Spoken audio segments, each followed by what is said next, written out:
below.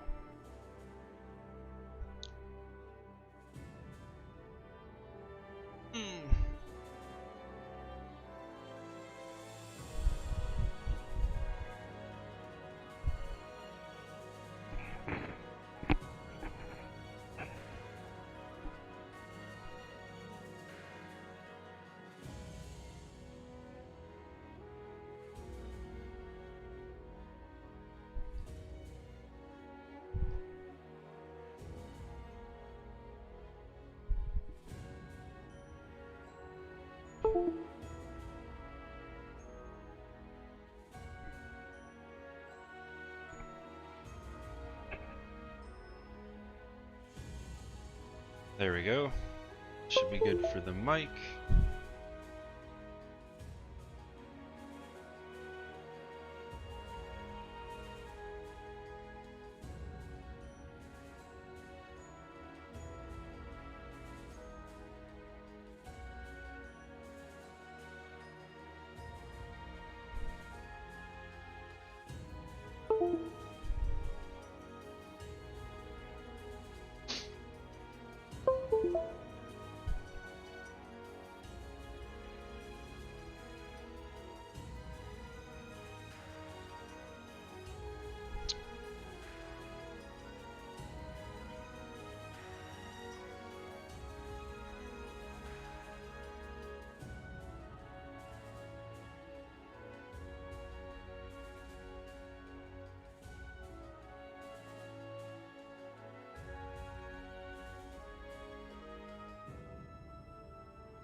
Okay.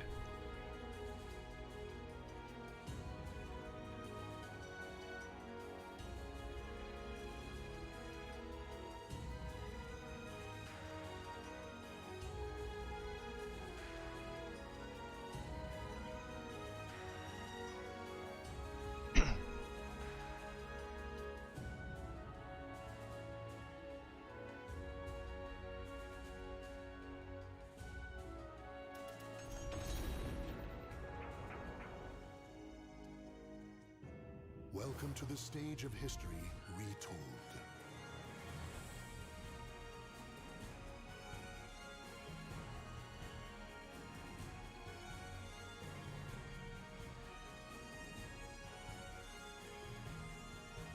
Boy. Boy. What's up?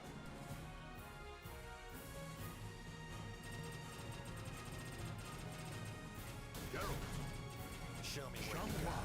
I'm ready.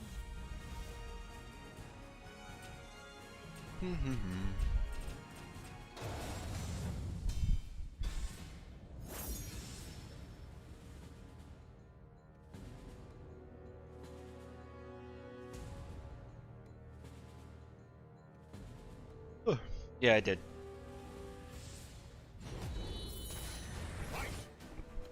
I did.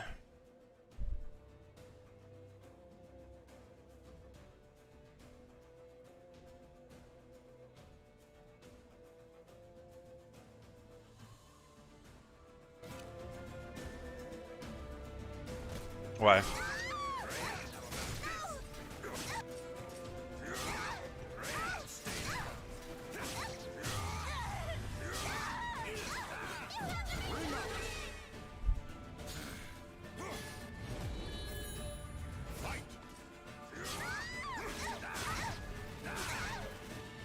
Hey, Mathlete. The, reluctantly I signed up for the end of days. And then also the quarantine league.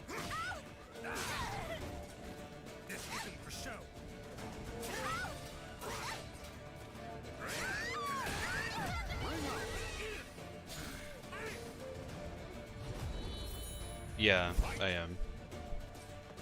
I thought about something. I was wondering, like, you know, the end of days in the earlier ones, it was like 60, like 40 to 80 people, so 60 on average, like consistently. Reluctantly? Well, okay, so I guess before I say what I was gonna say, what do you mean reluctantly? Hey Yusuf, how's it going? Oh right, I was gonna learn the lethal hit combos real quick. Netcode? Okay, so yeah, part of my problem is not only am I West Coast Canada, but most of the people who do end of days are East Coast, but they don't actually limit it to East Coast like Boominati has done.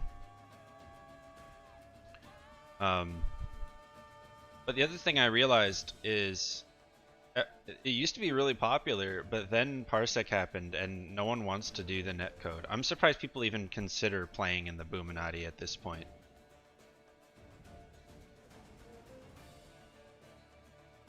And I think that's the other problem, is Boominati's sort of taken the place of what End of Days was bringing to the table.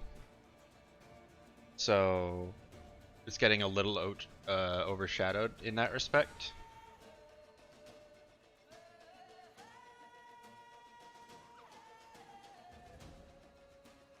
Clean my screen real quick.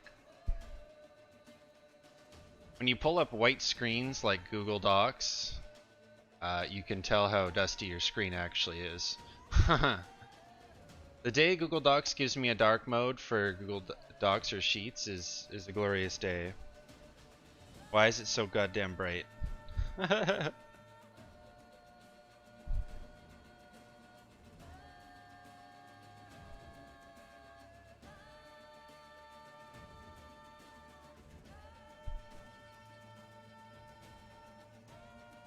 Yeah, Wednesday Night Fight was fine before, because it was region restricted.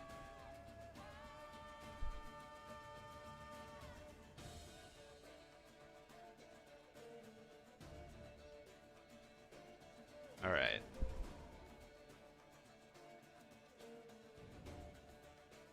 Lethal hits. Okay, that's not a very good.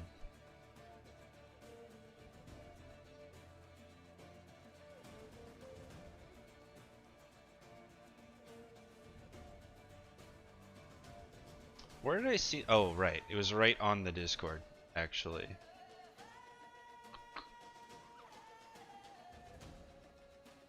Here we go.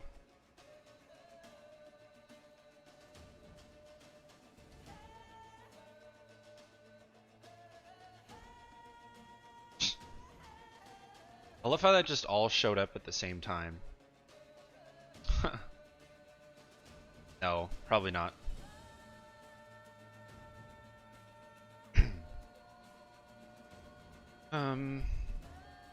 Here we go. So, lethal at A plus B, B plus K.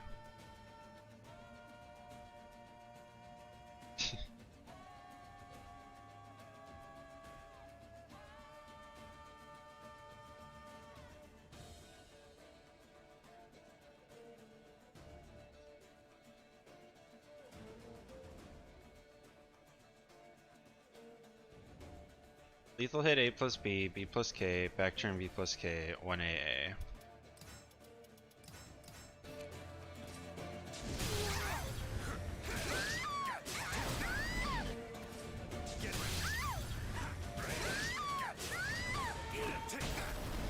And that whiffs on some characters, I see. 90 is fine. Okay, that's easy enough. My favorite sign? Probably Ard. force push. I like that Axie is functional now, though. That's pretty cool. You're plus 22 on successful Axie.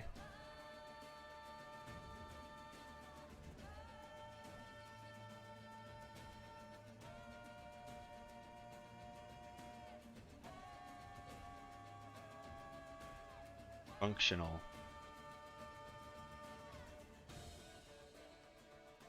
Six ABB.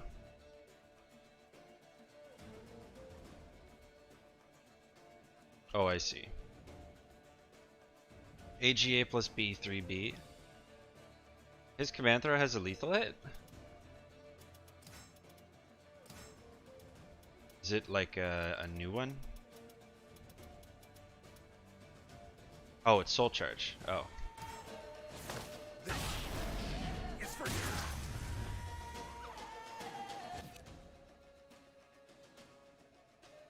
After Axie? Well, it's plus 22, so you can get a 3B if you want to keep it simple.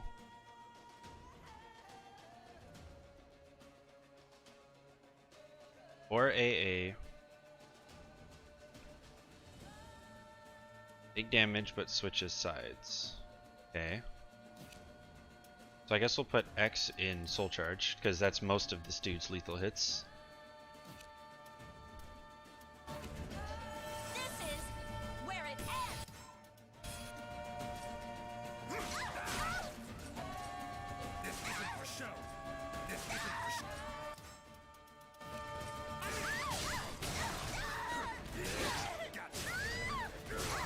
Wow. 103. That's crazy.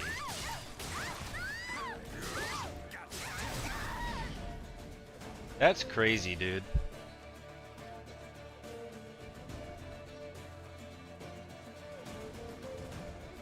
$103 meterless.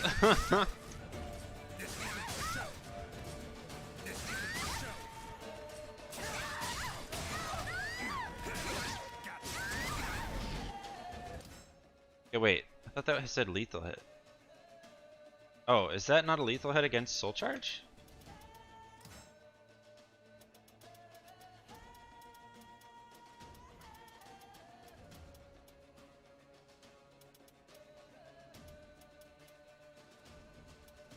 Wait, I'm being baited.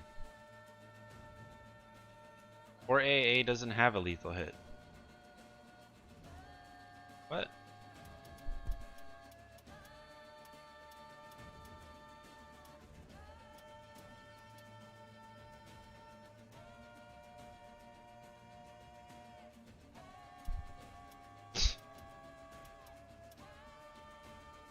Just does more damage. Yeah, it's not a lethal hit. It's just like a special property.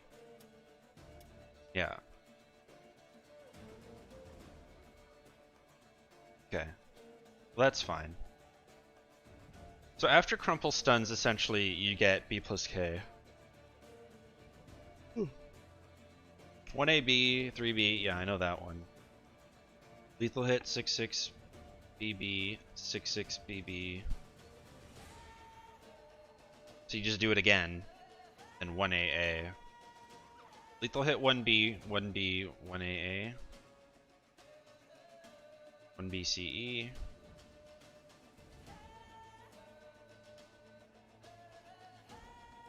Lethal hit 3B. He doesn't have that many. He just has like 6A BB. 4B, lethal hit 3B, 4B hold, 6B plus K B hold. Oh man, this has to do damage, right?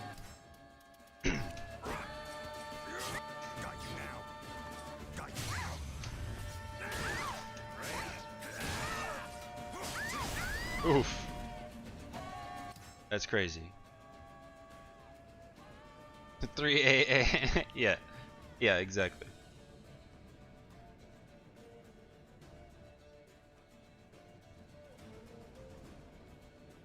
No, that can't be right. Oh wait, never mind. I was gonna say this is written funny, but never mind. It's just 3 different options. So if you lethal hit 4B, it doesn't say that it's used in a combo. in any of these combos. X and Geralt both don't really soul charge. Some things never change.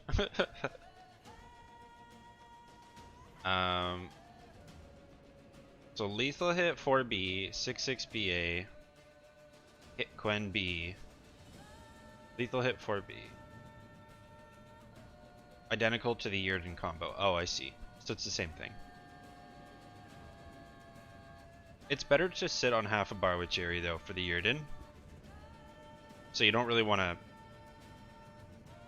burn it on soul charge. That's the real problem.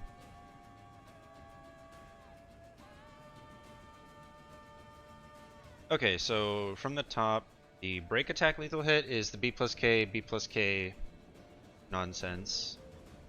Throw into 3B, 6ABB. Oh yeah, so this is another one.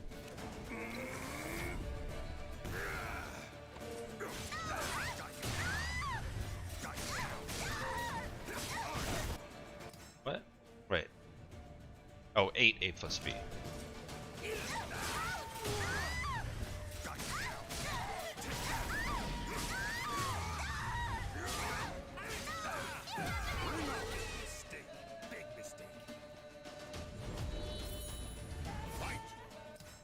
Big mistake. 4AA, B plus K, B, okay, yeah. 1AB, 3B, 6/6 BB. Oh yeah, 6/6 BB.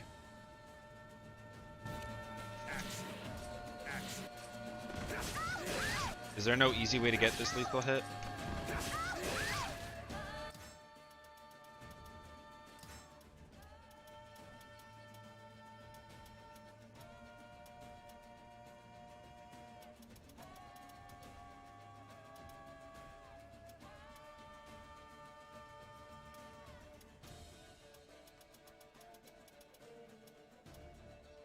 Oh, there it is.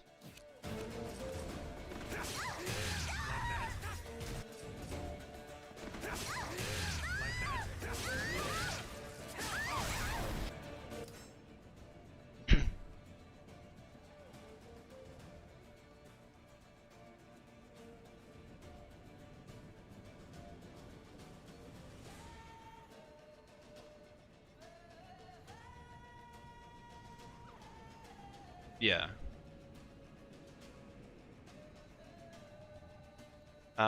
Where's I'm looking at it. Oh, there it is. 6/6 BB, B plus K. But oh, so it's just that nonsense again. Okay.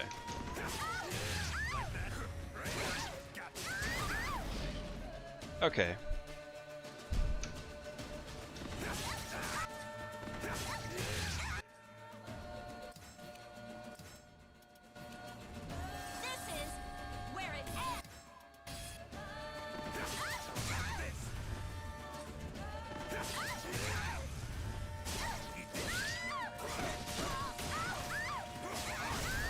Okay.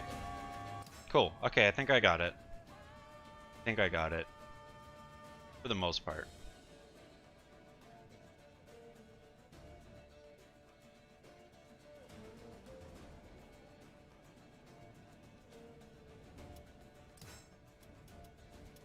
What are the ones? So this is while soul charge. That's I'm literally not going to soul charge, so that's kind of irrelevant. But that one was 4/4 BB, right? 4/4 BB. Okay. This hits after all 5 signs, full soul gauge, 4 signs, soul charge, soul charge. Soul charge. Soul charge. Impact versus mid horizontal except kicks. Hey man, why wasn't this in the lethal hit combo section, huh? Disregard the fact it's like a super awful move. Don't worry about it. Don't worry about it. 6/6 BA. It's just all soul charge and signs, huh?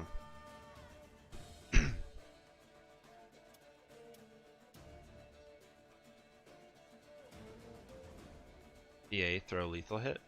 What is this?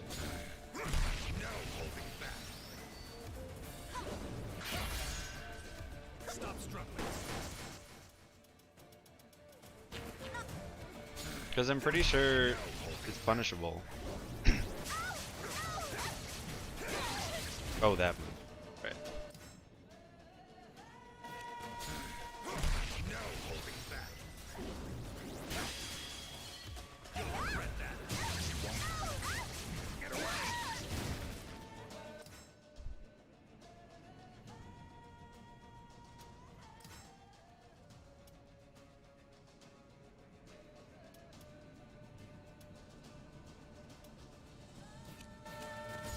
And it's only mid Hories for a move that does 18 damage. It's just, why would I use that over something else, right? That's the problem.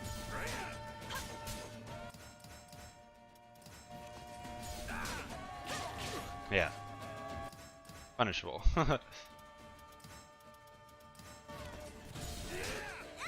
Minus 12. It is low. So it's just not worth it.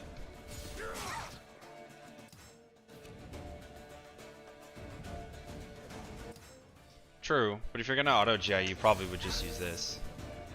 I think that's maybe the idea, right?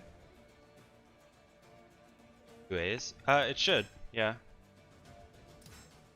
But the auto GI frames on it are probably also the problem. It looks like a pretty small window.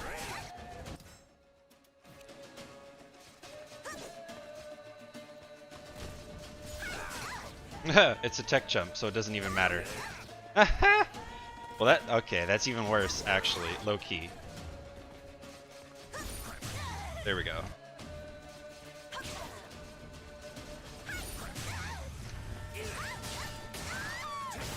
That's awful. Wait.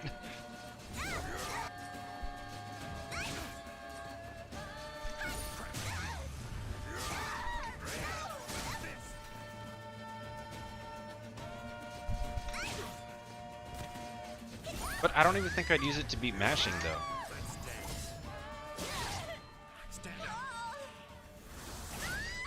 I'd rather just GI. Like, low key. I'd rather just GI.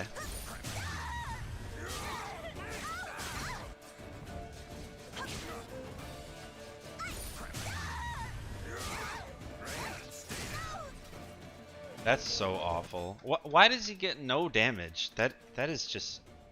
That is awful. Wow. Wow.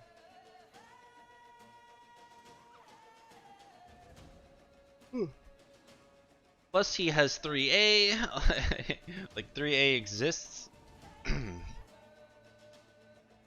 So you wouldn't use it as a Hori mid.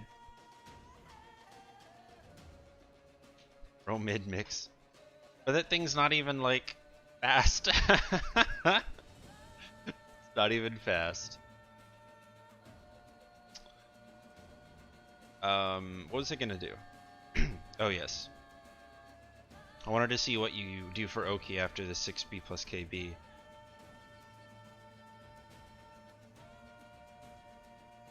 $1K, 3B. 1K, 3B, or throw. That's it? Really? Nice. Nice. Okay, so...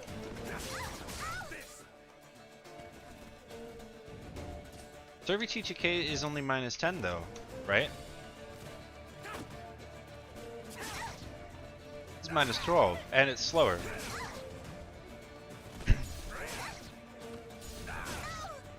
Or am I thinking of as B plus K? Or whatever. And it knocks down. Yeah, exactly.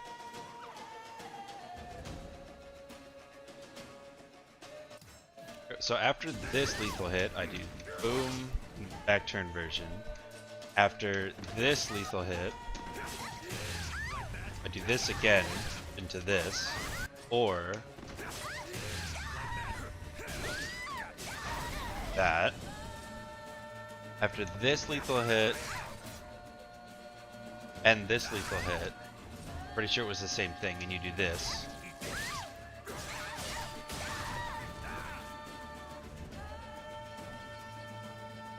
Same thing after Ken.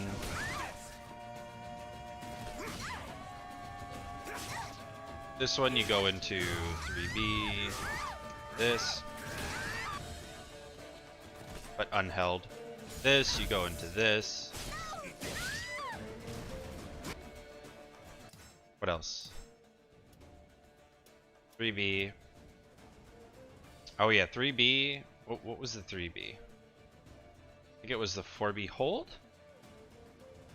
Yeah, 4B hold.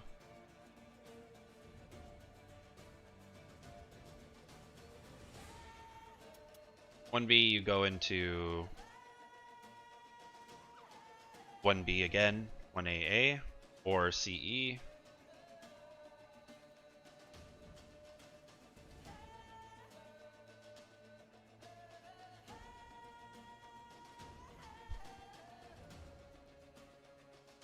Cool. Alright, I think I got it. I got those combos down.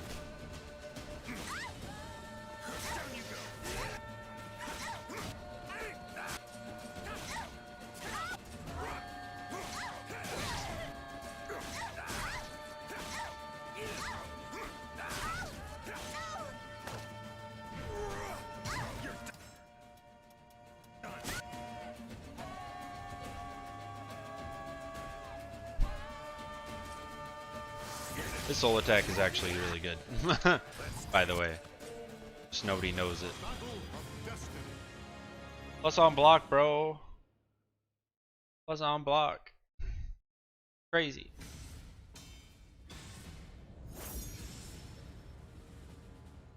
Oh man. Give me X. Tournys? I don't know. We'll find out. I might do it today. Depends how today goes.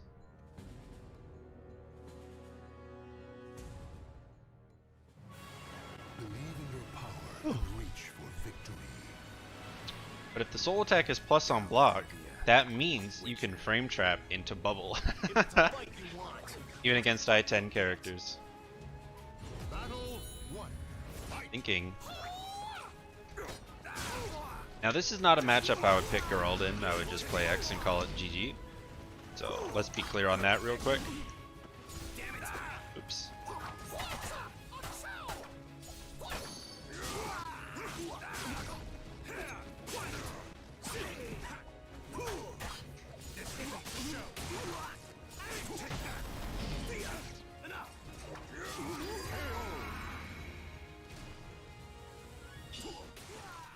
Honestly. Last one standing.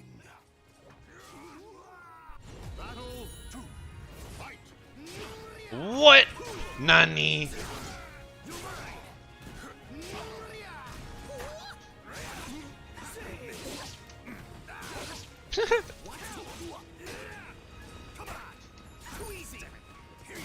Oh my god, please. Oh, okay, please. We dropped those. Oh.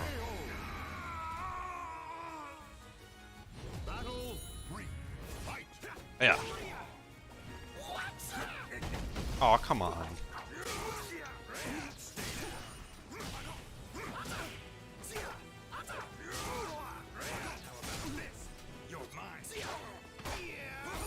Ah! I think I didn't GI.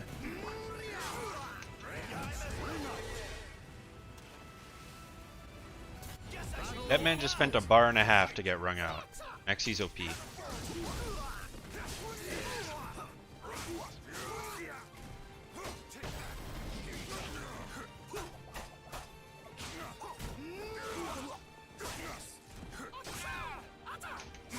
Oh, ow. I stepped, bro. I guess I crouched, but I meant to step.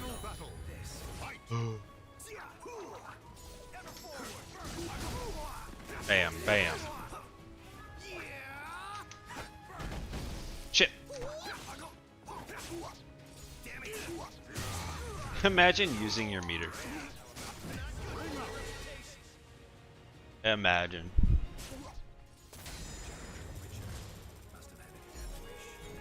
Oh. Okay, bye. Guess not.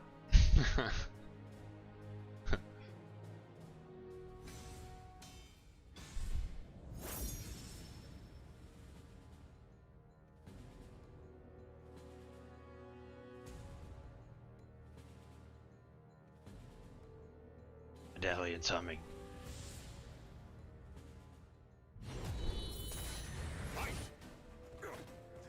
You know, at first I thought, like, without context of, like, knowing how he used the word or the phrase medallion's humming, because I didn't really know anything about The Witcher prior to him being announced for the guest character in Soul Calibur. And it wasn't until after that point that I looked into what the hell it was.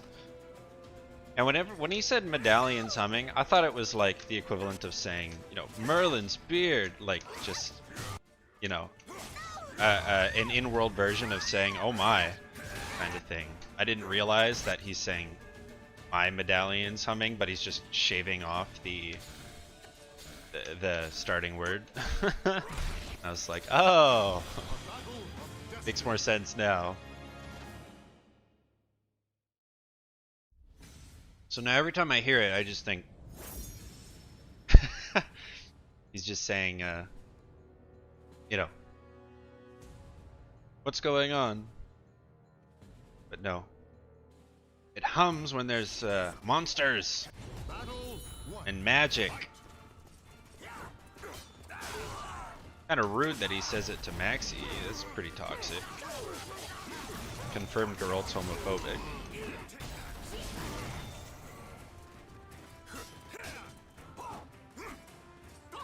Okay. Get hit with it again. Yeah, lol. Let's go.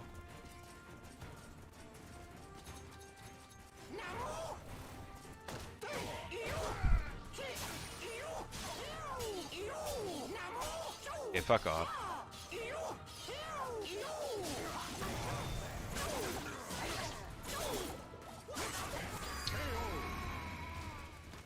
Hmm. Battle to fight.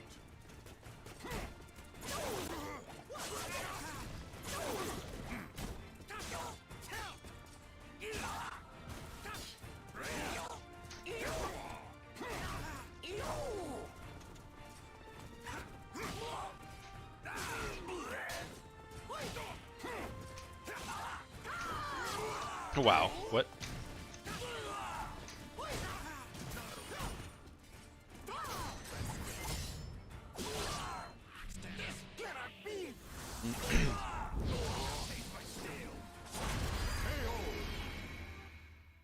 Yeah. Ever fight a Witcher? Guess not. I don't think Geralt has any unique dialogue, actually. He does have, like, different taunts, though. Depending on what the opponent is. But that's it, I think. Well, I know he has that, but I think that's all.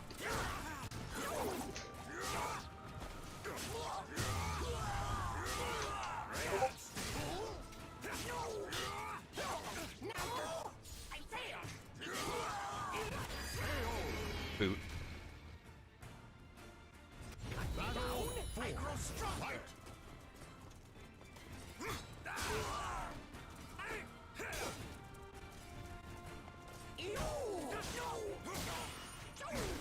Oh my god. What is this? This is a joke, but it is.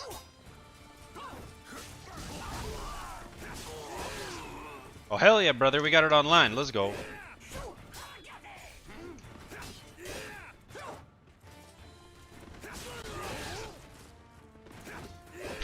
Trying so hard to hit this. Leave while you still can. Bitch.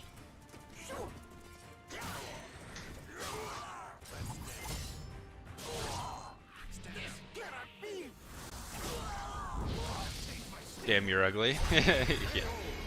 Yeah. Ever fight a Witcher? Guess not. Challenged a Witcher. Must have had a death wish. This dude just loves to talk in like the third person. Ever seen a Witcher mad? You will now.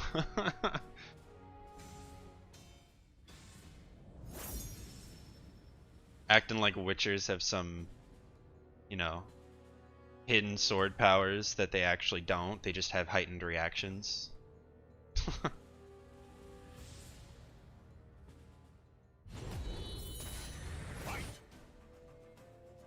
Something in my eye, bro.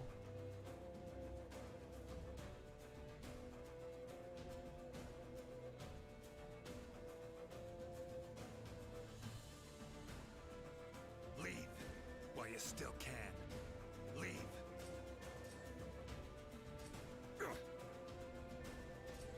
The worst part about Geralt is whenever he does any voice line, his mouth does the same animation no matter what. Like if you look at it, his mouth continues to move even after he's doing absolutely nothing, both vocally and literally. Look at that. It's so awful. I hate it.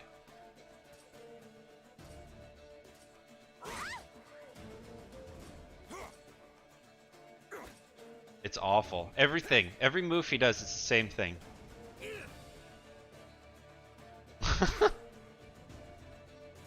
It's so bad.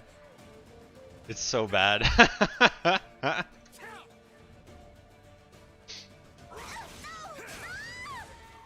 And he does it even when you block too, for the record. Maybe you can't see it because his arm is in the way, but...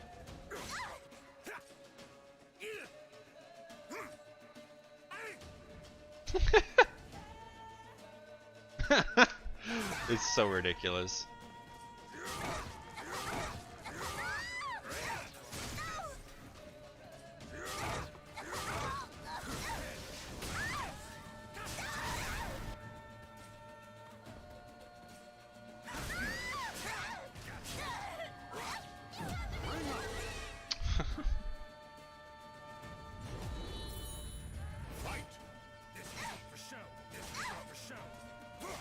This isn't for show.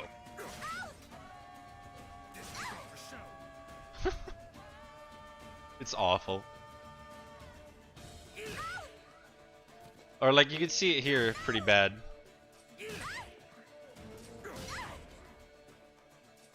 It's so bad. Lazy.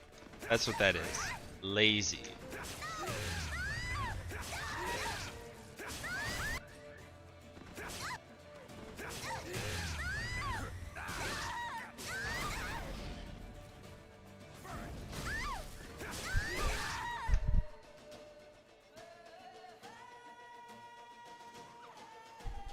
Whoa. Whoa.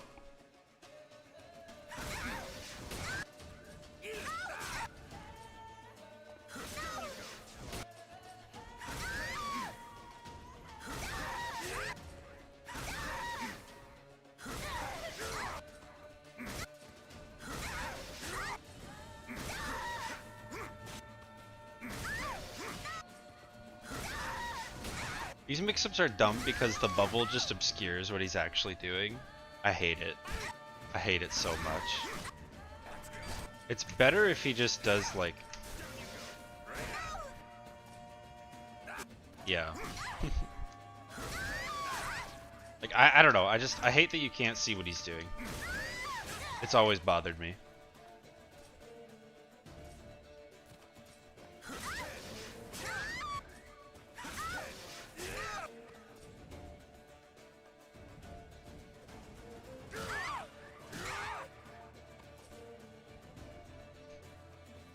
Yeah, honestly. If you have like a slower 3B, you can kind of just toss it out and maybe only eat the low. Wait, is this a combo? I didn't know that. Oh, the more you know. Look at that. That's a combo too. Interesting. Shows you what I know.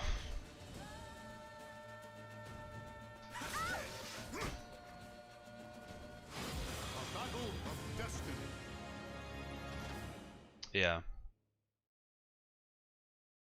Challenge your limits. It's weird. For even though it's easy, it's weird. Oh look.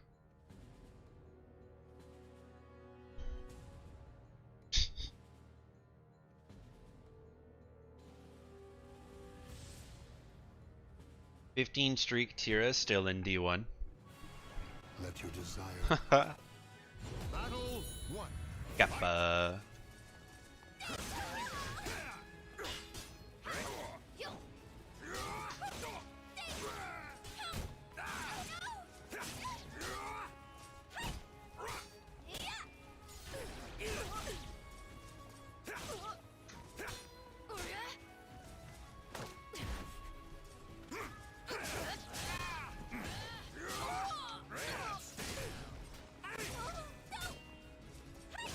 Ow. Bang. Plus, still trash? I disagree. I don't think it's trash. Although I don't think it should cost half a bar. I think that's a little dramatic.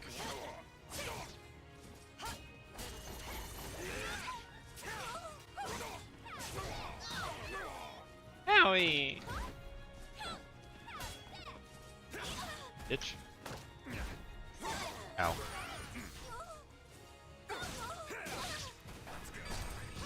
Oh, I tried to cancel. I guess I didn't cancel in time. Feels bad.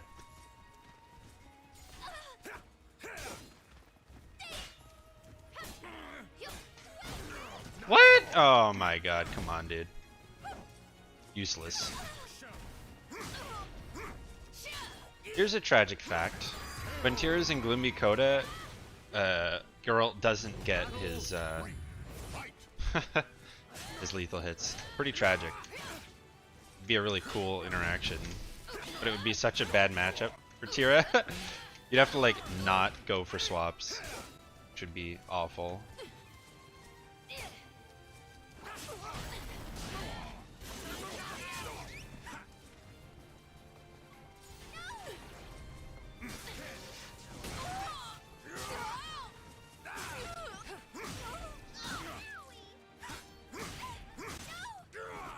Wow!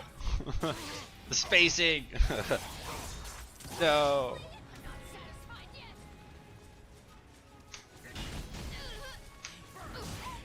Oh, that... Okay.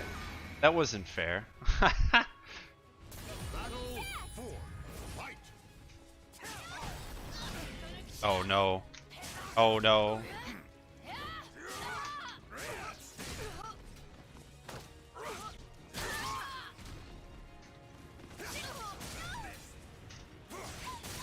Oops.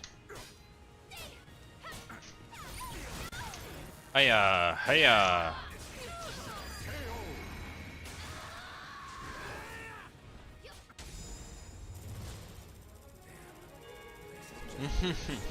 Confirmed. Confirmed.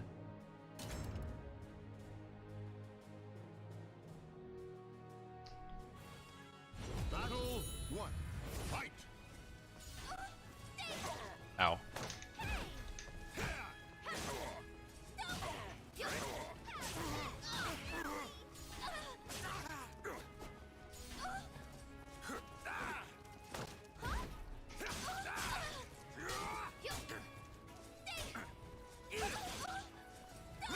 Oh.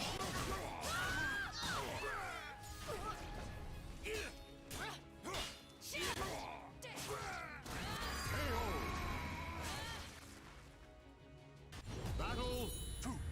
Fight.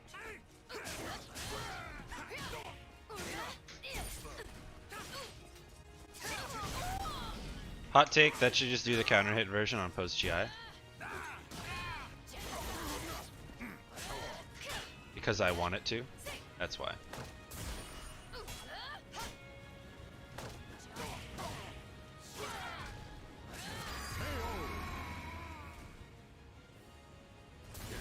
Yeah. It would just be a weird like situation for Tira to be put in. Or like bro! Oh.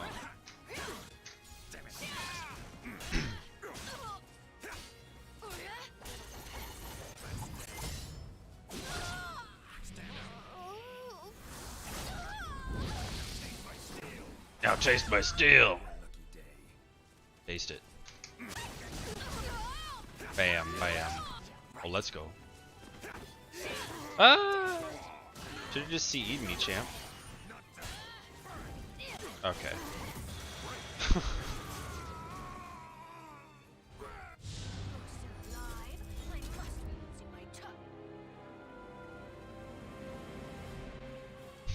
Battle 1. Fight!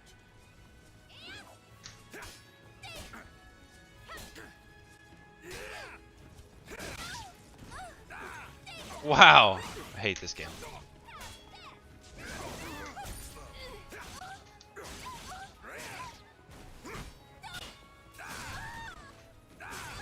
Wow, and it hits there? Come on, game. That's not what I meant to do.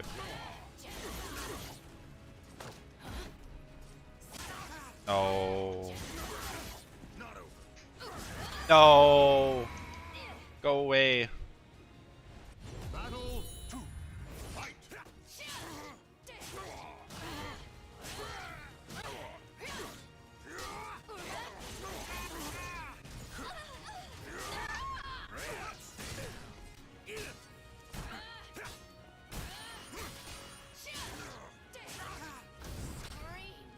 What am I supposed to do?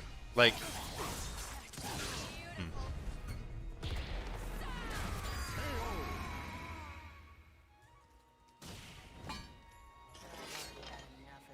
If Garol played how he wanted to, Tira would just be able to bang her head against the disc the entire game. So I can't play like that. Okay.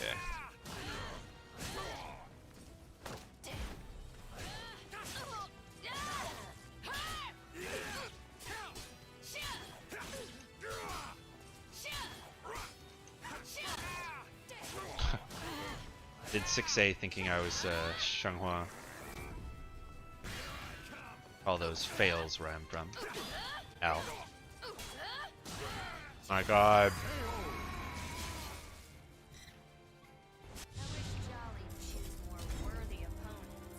What am I supposed to do? Because it's punishable. Why would I use 1AA? Battle 1. Fight!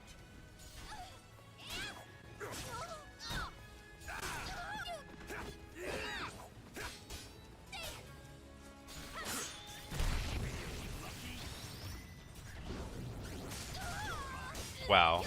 That's ass. Hello.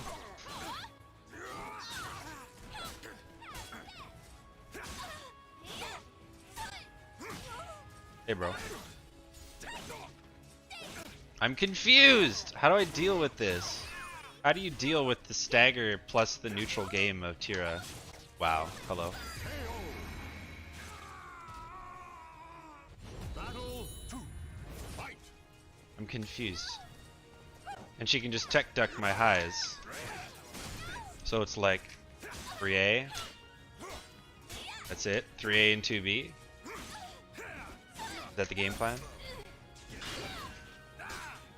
Nice. And she just gets to do that? Oh, I don't understand. What am I supposed to do? I have to approach her, but Jerry doesn't do that. He doesn't know how.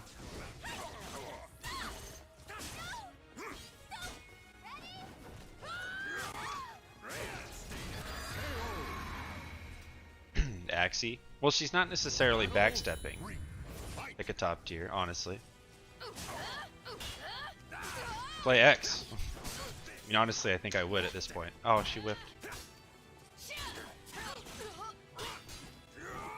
Damn.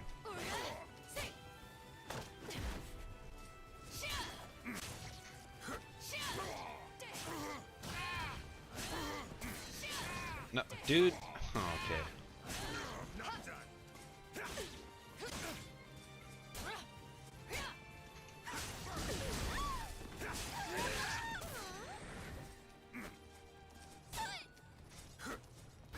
No way. No way.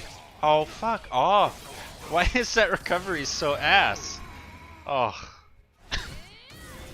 What is this? Ugh.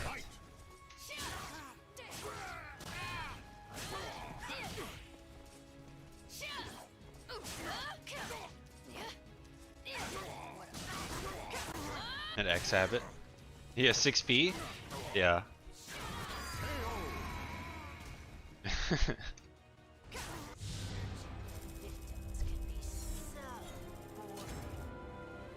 Yeah, true. Yeah. CE me, bitch, I dare you. GI. Battle one. Yeah, Fight. honestly. I feel like you just have to play aggressive in this matchup because playing the slower pace isn't gonna, like, she's just gonna beat you. Given that she can approach anytime she wants with the 6B, and then she can headbang if I'm not approaching. Or maybe like mid-range whiff punishment is another option. Battle two. Fight. Nice. I wasn't ready for that.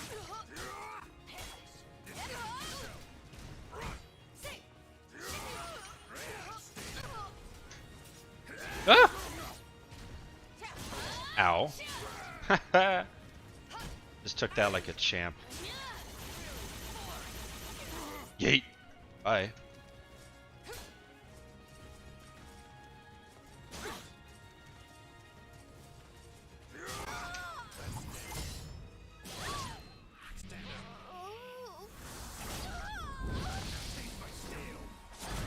His 3A? No, yeah, his 3A is decent. Ever fight a witcher? Guess not. Battle three. Fight. 1AB has the cancel. That's why.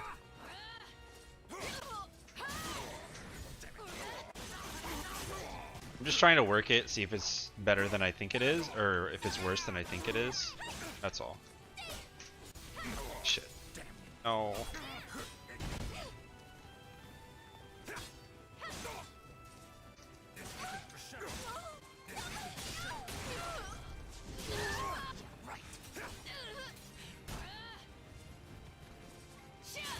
Oh my god, dude. Confirm it? Battle four. Fight. Maybe.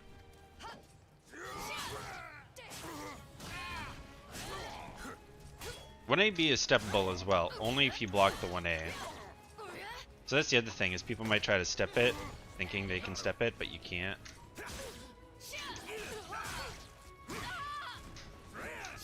No.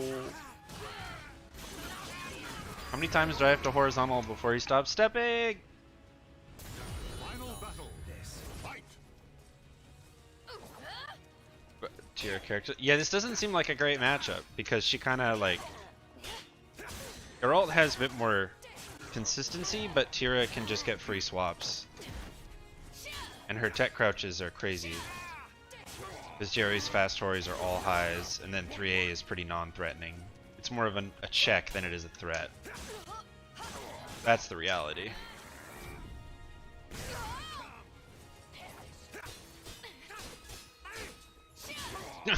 There it is. Excellent.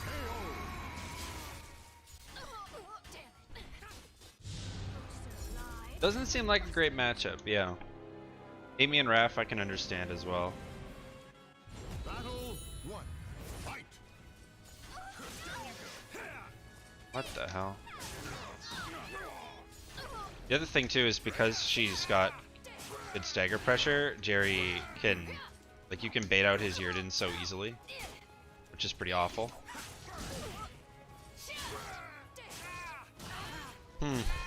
Doesn't seem good, doesn't feel great. Feels like Gloomy Tira is just actually AIDS to deal with, and Jolly Tira can match Geralt at what he's good at. That's why I think Geralt's not that good. Just saying. Battle two. Fight. He's outclassed as fuck right now.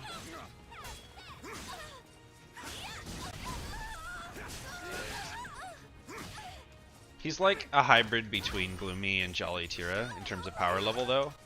So. Boom, let's go. Deserve that.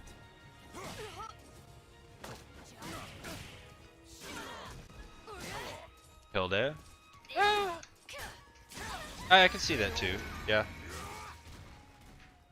long as she was playing tight and wasn't whiffing, that would be really annoying.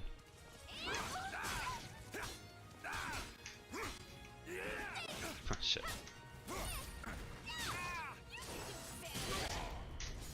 Ah! Yeah, see? Case in point.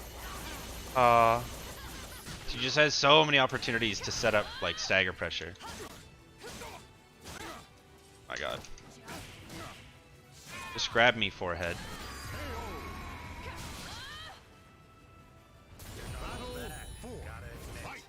The reason I don't want to play Tira is because I don't like Gloomy Tira. I really don't.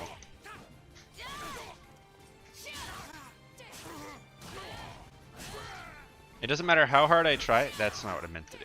It doesn't matter how hard I try. I just get into this pitfall of 3A stagger, and that's all I do with Gloomy. And it doesn't work.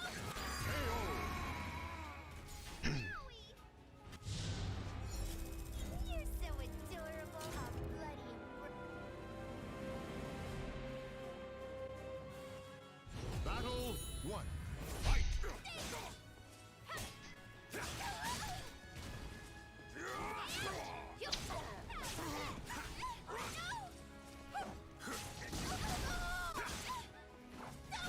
Duck. What is with all the ducking, bro? Oh my god.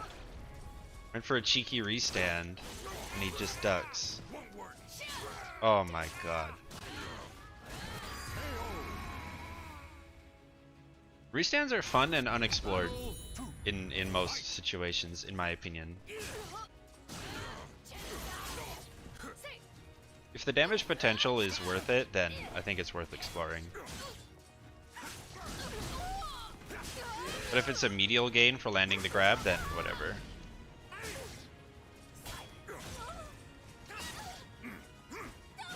Wow.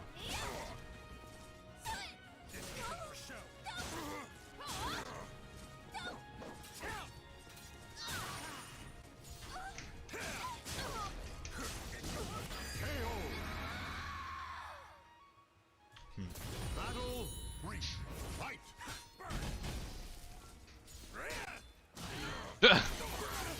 See, look what happened. I tried to bait the 3A, and this is what happens. I die.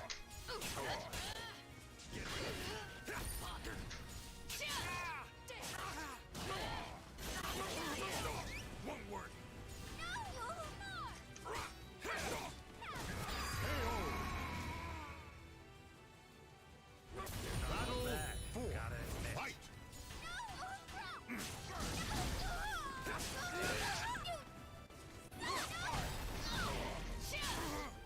What? Okay. Come on, man. Shit. Misinput.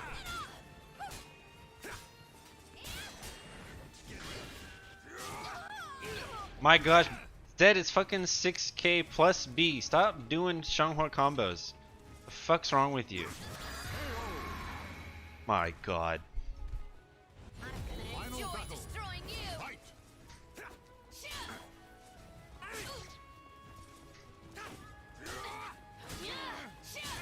Oh.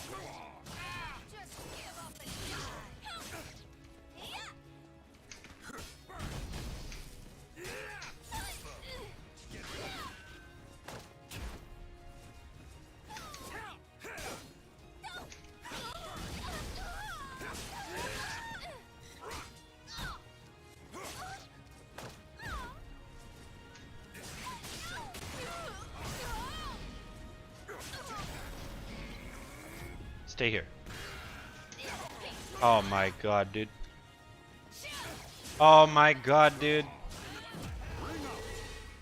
Oh.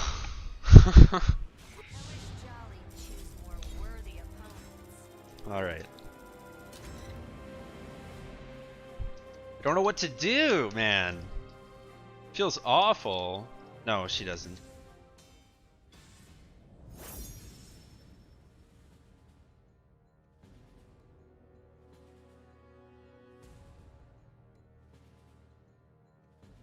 Just hard. Yeah.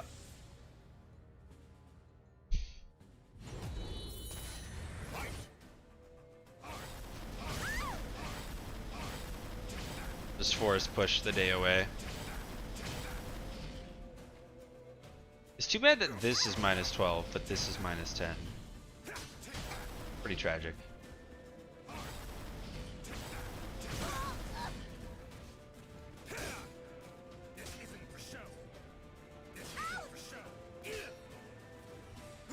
Quarter bar? Yeah, that too.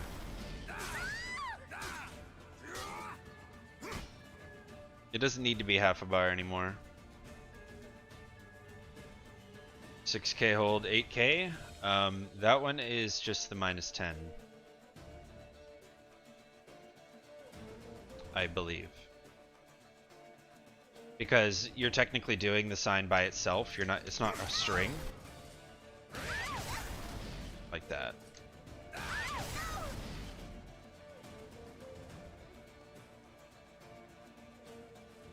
The only one that I think could maybe stay half is just Yurden. But that's it. Even then, I don't think anyone would really cry if this was a quarter bar.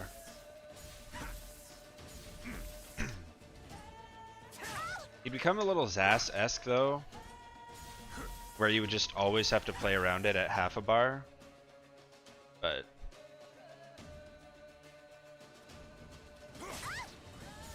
true. This, yeah, I guess that's why this is half a bar in the first place.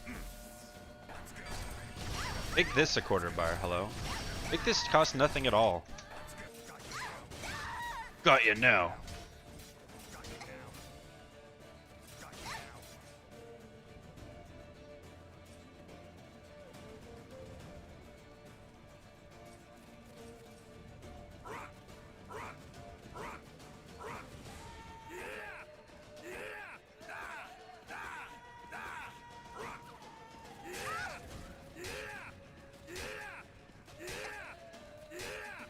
Why is this only 4% guard? Really? What a joke. What an actual joke. Why is that 1%? Wow. Who designed this?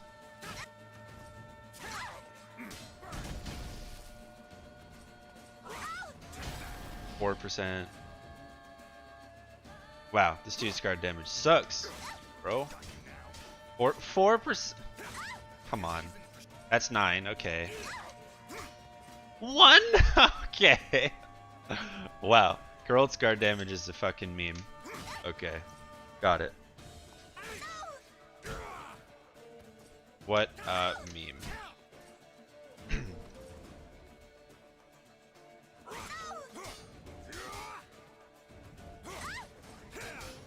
Bait people into Xe? I doubt it.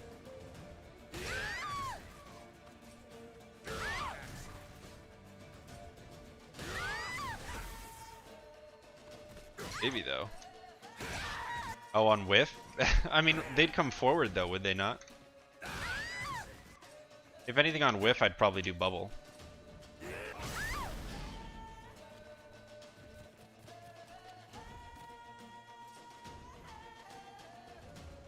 This move, like this seems good, right? Like this is how his signs should be, but it just doesn't.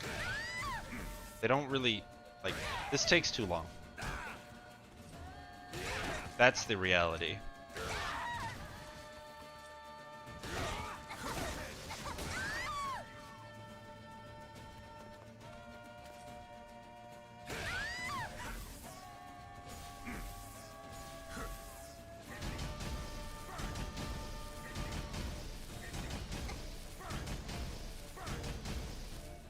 Natural, yeah.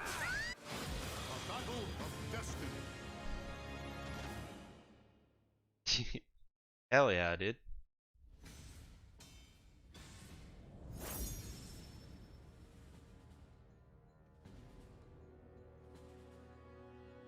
McDonald's for lunch, chat? Sounds good. Haven't had McDonald's in a while. Getting hungry.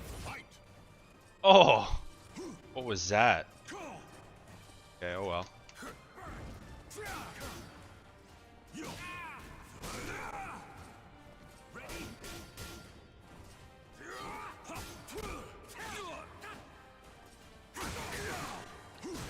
Why?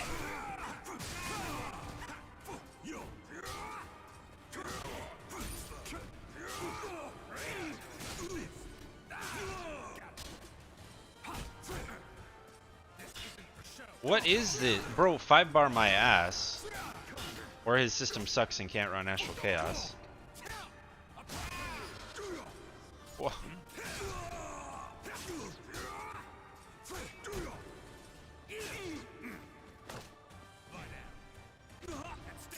Bro, the mix. The schmix.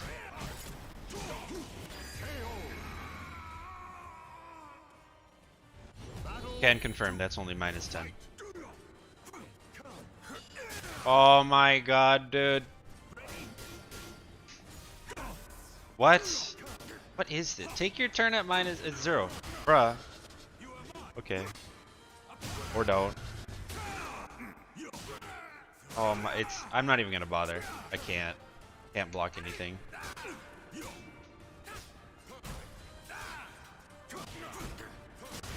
Waited all that time for this.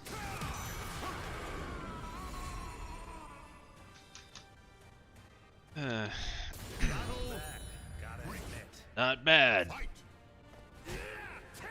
Wow. I did 6/6 AK and it gave me all of what you just saw. Nice. Good one, Caliber. Nah, dude, it's 5-bar. Didn't you see? You see the connection? Come on. Fuck it. Memes, right? Here we go. Oh, fuck off. Okay. You're no fun.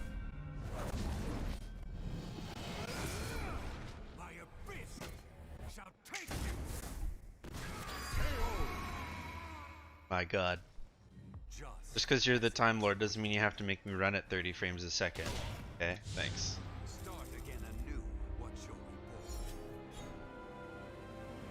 Holy.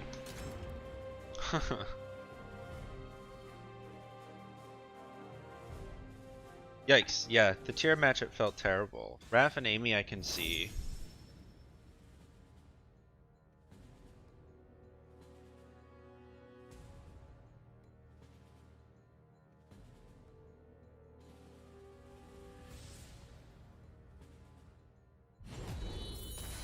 Yeah, honestly. Start again when I restart my router. Why do you like the tier matchup?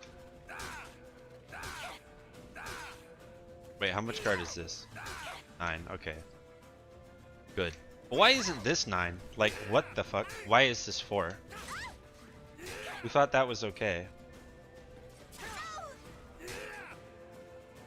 Maybe if you have the life lead it's fine, but if she has the life lead it's like woof. Stagger Pressure can bait out Yrden really easily. She can just stack stances or boots if you're playing away.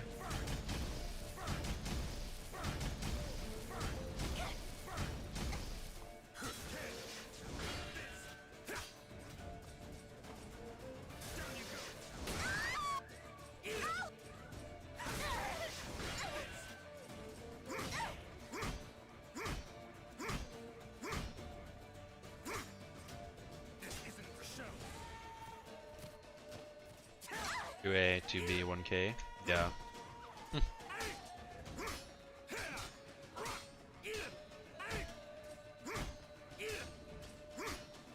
This is kind of my hesitation with Geralt though. I mean, he's kind of neat, but like, I could do that with any character.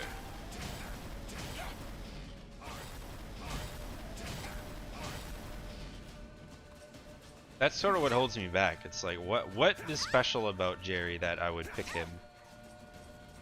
Other than being, you know, solid in every facet other than no mix, really. Wall Rising B. True. But most Wall Rising Ks will accomplish the same goal. They just won't clash.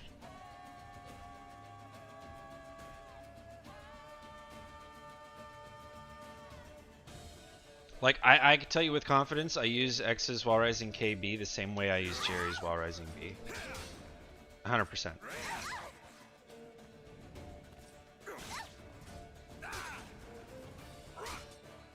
His damage isn't even good. Like, look at that, 50 optimal meterless. Come on, come on. Off of an I-20 3B. Like, sure, it launches Tipper, but who cares? Why is it only 50 damage?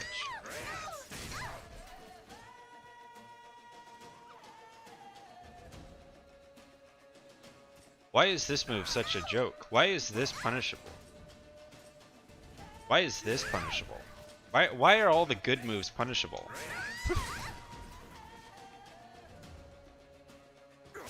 Oh, I don't find him as boring as some do.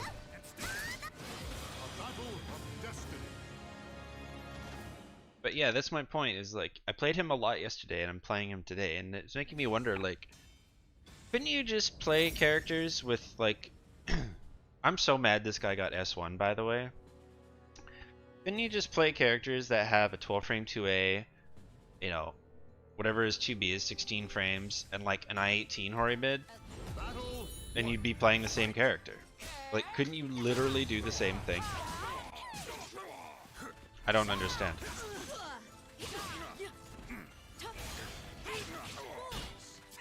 Wrong. Now, I know Jerry has the auto GI, and like his whip punishment's pretty good, but again, like, you can do that with other characters.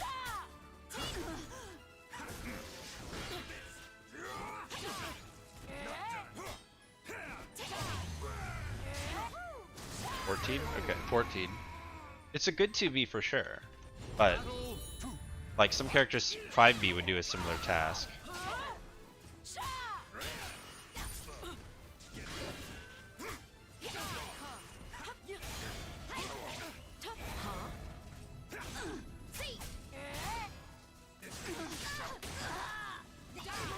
Come on, dude, I wasn't even close to you. Why do you just mash an A6?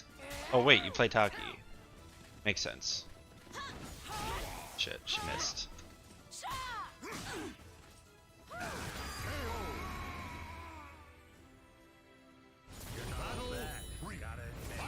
His S1. Oh, just because, like, I don't think he's very good. And like, I gate kept him in A rank for so long. So someone out there gave him the S1. That's all. I wouldn't flame, but he just does the same nonsense over and over and over. And I was just destroying him for it with Xianghua. Like, you think you'd learn. That's all. It's like all the maxi mains that I see are S1. There's only like 2 of them who deserve it.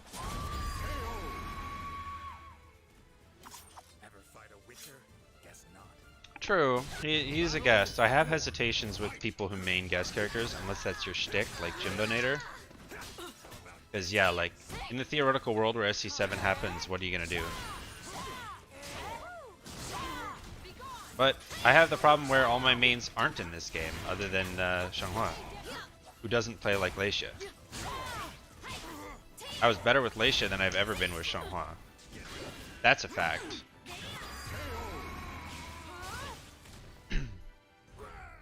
Claim victory and bask. This just shows how much better I am. Genshin Impact.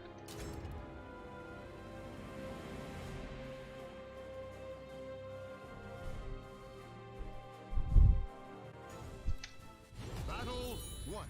Fight.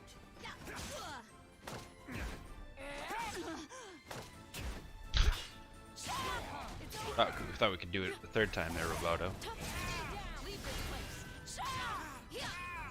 Like, I blocked that low every single time, and he does it again anyway. Like, that's kind of what I'm talking about.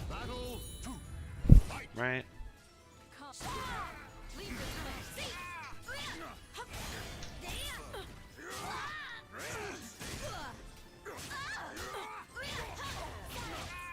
Alien.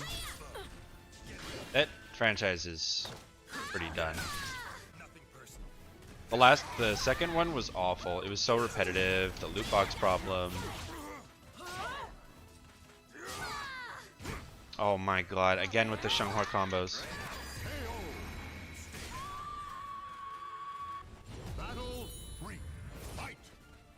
Hey Horizons, I'm okay. How are you? Oh. Samcho. I mean, I think pulling from other fighting games is the best call, but That's because like guest characters just tend to not fit, or they're just not good. At least from other fighting games, you would pull other fighting game crews, or at least you'd pull attention to the game, right? Oh.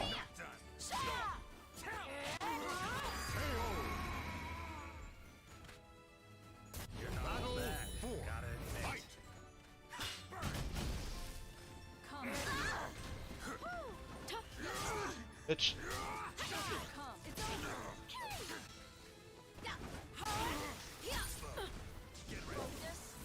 Okay.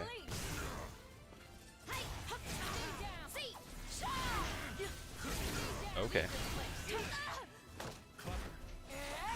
Okay, yep. God, I love being so good that I'm right and wrong at the same time. Imagine. Farewell.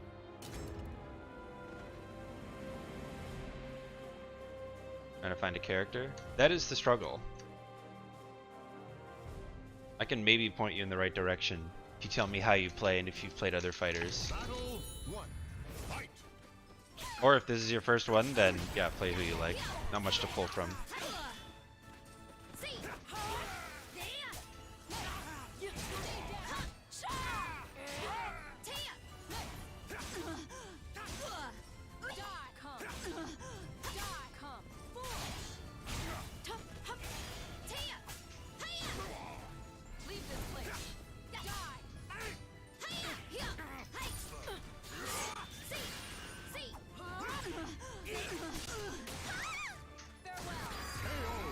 Just mash it out, bro. What could go wrong? Just mash it out. Okay.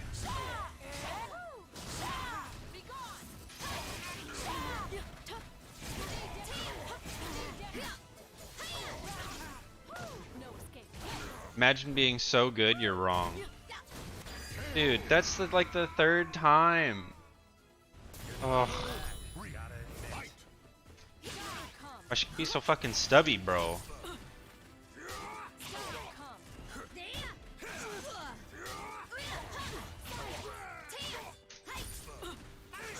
I don't know, man. This feels awful, low-key.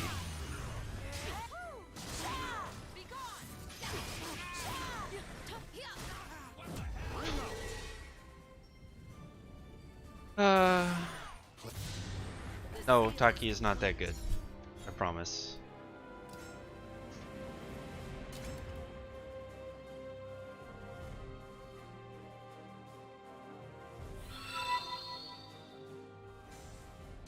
Hey, thanks for the follow.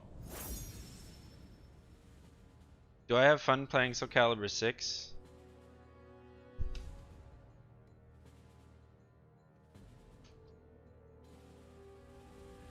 Sometimes.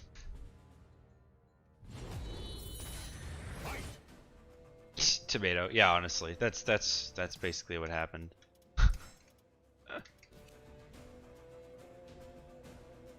Do I have fun playing Soul Calibur 6? That's an interesting question.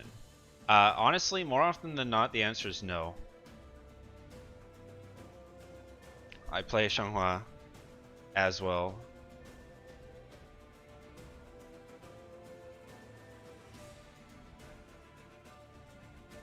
But Shanghua realistically. My enjoyment of Soul Calibur has been severely diminished ever since Setsuka nerfs. I know that sounds really specific, but the reason why is that patch was like not good. It wasn't very good. And then Huang patch happened and they changed all the verticals, which was freaking awesome. The problem is, it actually, like, even though I think the game is better, the game is less fun. Because you see it all the time in ranked, in sets, in online play, or not online play, tournament play. You just step constantly because there's no risk. There's no, like, there's so few horizontal combo starters in this game. that it's like, well, I don't give a shit. I'm just gonna step. I'm gonna just step. I'm gonna just step. I'm gonna just step. That's all. Like, it doesn't really matter to me much. I'm all about movement being good. I just don't think it makes for a very fun game.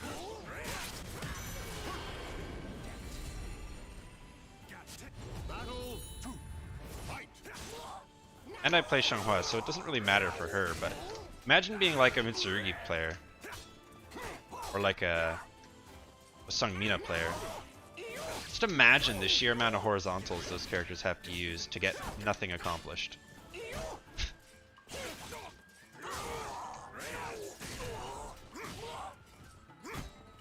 They'll address the verticals, but they clearly want Soul Charge to remain strong, which is annoying.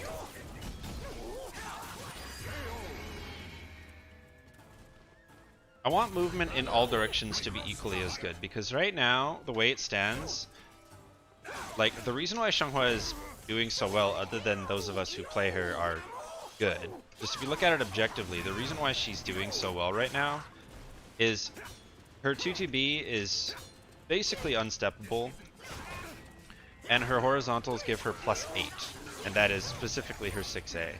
+8 off of an I-14 horizontal is basically exactly what you want from a horizontal in the current meta, and other characters don't have that. You're lucky if you even get +4. +6 is usually the peak. Very seldom are people ever +8 on a horizontal. On regular hit, by the way. So that's kind of why I don't really like, I thought I liked it, but I just want it to be better, I guess is more what it is. I'll reach out in just a second. I can give you a hand. Gotta order my food anyway, so we'll take a short break.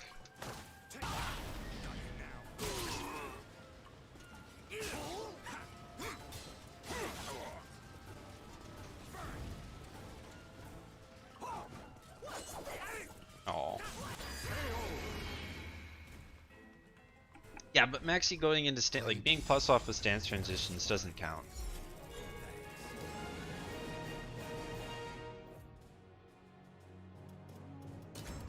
All right.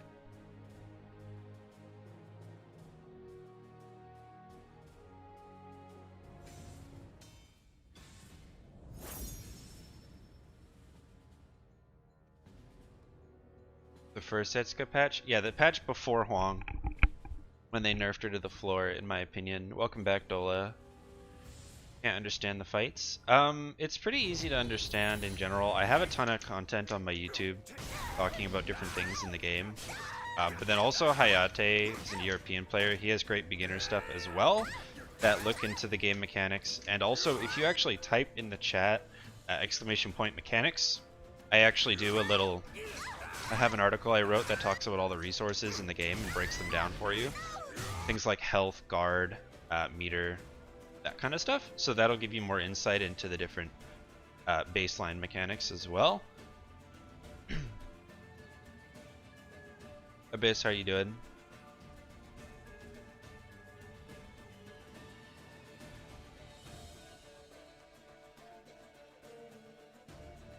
(1-9) ABKG. So I'll tell you this, 1 through 9 is just like the numpad on your keyboard if you got that right in front of you. 7, 8, 9, 4, 5, 6, 1, 2, 3, and it just mirrors on 2-player side. So if you think of it that way, it's relatively straightforward. And if you really want to think about it, just to add one more layer, from a number scale of 1 to 10, the low third are low attacks, or like the low directions. The high third are the high attacks or jump attacks, and the mid third are typically mid attacks or like mid speed, mid tier. So what that means is like 1, 2, and 3 can go into either launchers or lows typically, whereas 7, 8, 9 are almost always jump attacks, and then 4, 5, and 6 keep you on the ground, basically. 7, 8, 9, 4, 5, 6, 1, 2, 3, or backwards. And then ABKG is, like K is kick and G is guard, and A and B are pretty straightforward. My opinion.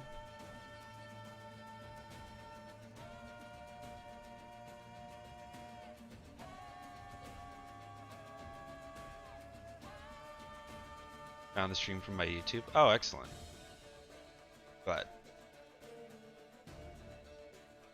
Yeah, mechanics. And I have other things too, like if you do exclamation commands, there's a few other things in there too, but like there's one on movement as well, if you want an in-depth or a more in-depth version of how the movement works in this game. It's not like Tekken in its complexity, but it is super. There are some little nuances players don't know about.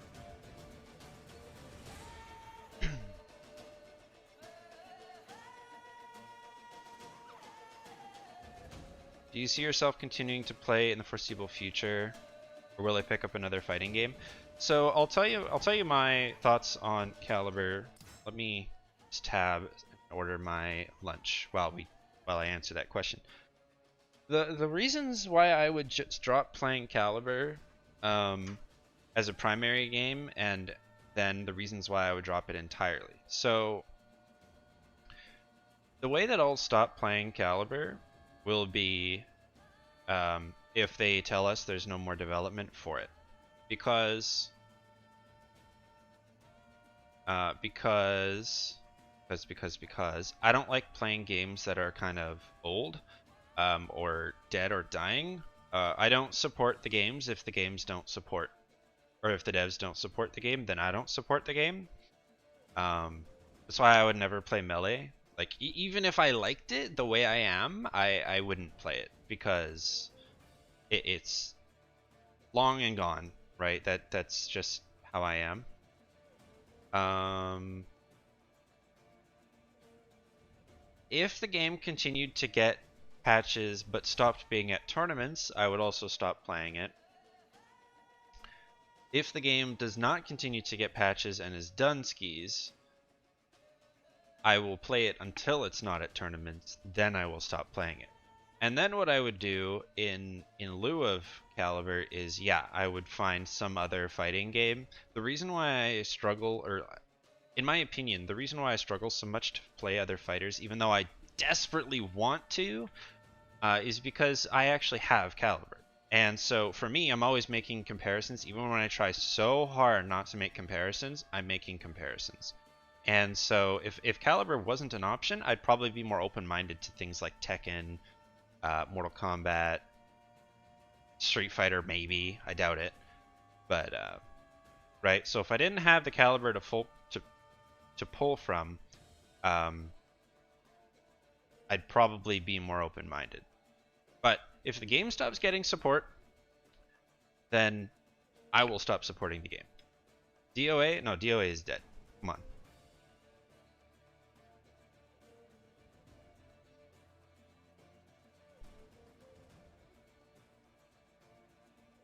Zedd bandwagoner. How do you get familiar with frame data if playing on console? Well, console and PC don't matter. Like, there's no frame data on PC, if that's what you're referring to.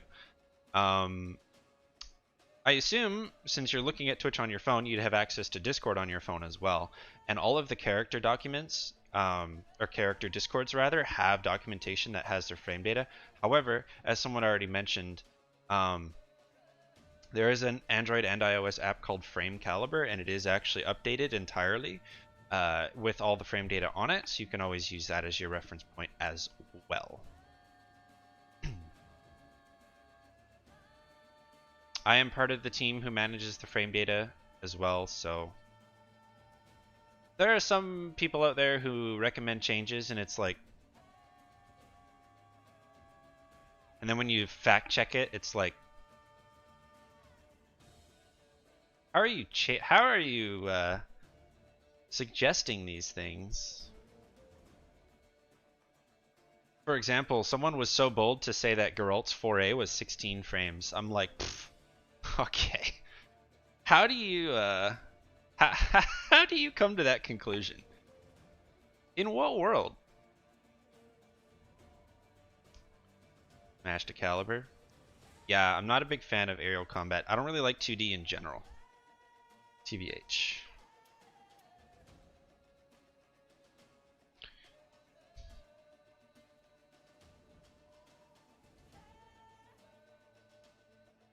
If Caliber never came out, I probably wouldn't play fighting games, because Caliber was my first one, but also the only one that I really stuck with. Primarily because the weapons-based fighting was super interesting to me. If I didn't play Caliber, though, I probably would be playing Tekken. Because if Caliber never existed, it wouldn't be something that I'd ever think about. So probably Tekken, and then maybe MK. Because I also played Mortal Kombat 9 and 11, and I wasn't very good at them, but I enjoyed them. Well, I really enjoyed 9. I was awful at 10, and then I don't really like 11.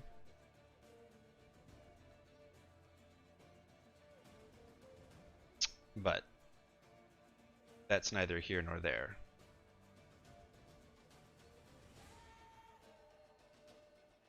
Why is waiting for an email so stressful? Honestly. Too combo heavy? I don't like the throw system. The throw system is just not for me.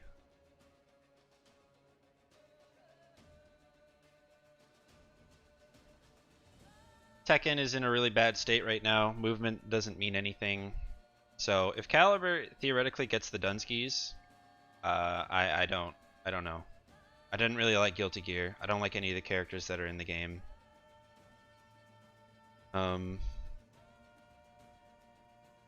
Yeah. See, that's the thing. Even if they were to say like, okay, we're gonna do season 3, but that's it. It has to end, but I would want it to end knowing that there's another one, right? Then I would never stop. But, like, I don't know. The fact that I'm willing to bet that Tekken 8 is pretty far away would tell me that Soul Calibur 7 is even farther away. DOA, I actually liked the parry system. What I didn't like about DOA was the amount of damage every character did, and yeah, sidestep being on a button.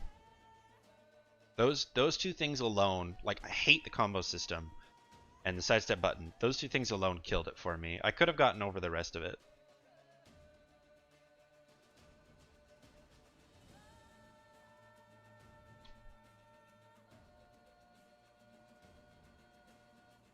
Yeah, the damage in that game is just way too high. And learning the combos, like bouncing it off the roof and off the ground and off the wall, I'm just like, eh. Anime combos in a 3D game? Hell no, brother. It's gonna be a no from me today.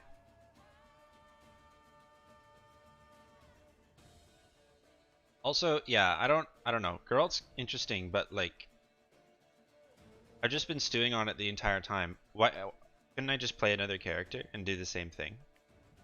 Like, genuinely, and I said this in my tier list video, I genuinely don't know why you'd pick Geralt right now, when you could pick like Cervantes or Huang.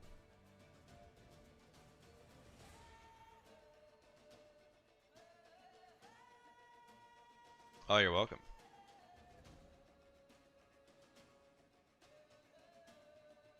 Long swords are cool.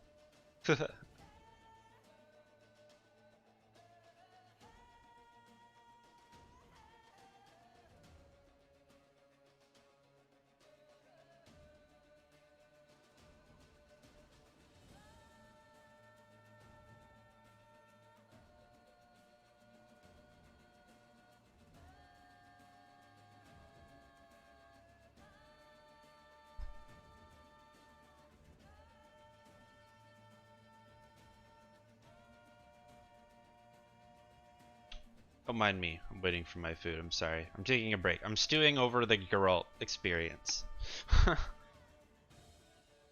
Virtua Fighter? Never played it. King of Fighter? Won't play it.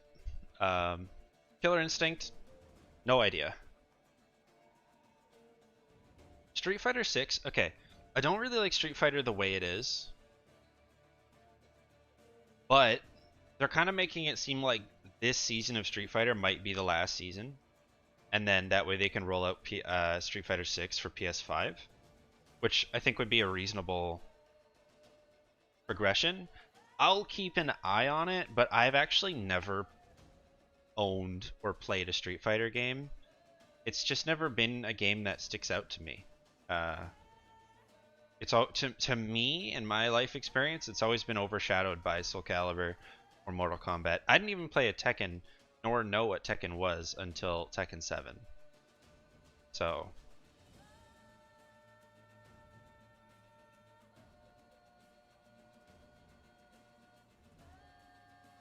Because let's see here. Tekken 7, I think, is what, 2012? No, 2015. That's been out for 6 years. And Street Fighter 5, 2016. Okay, interesting.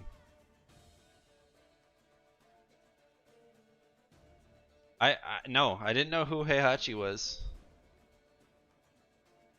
I didn't even know he was a guest character for a while.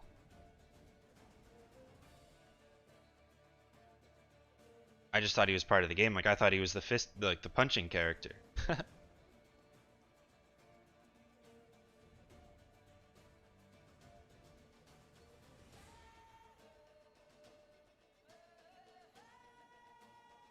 So here's a fun fact.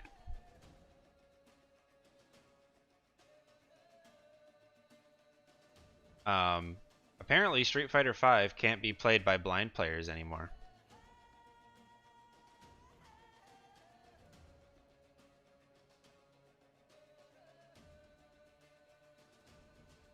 Apparently they took out stereo options, so you can't tell what side of the screen they're on. Like in the most recent, like the patch that just came out. And there are a couple blind Street Fighter competitors, if you guys don't know, which I think is just mind-blowing. That just baffles me.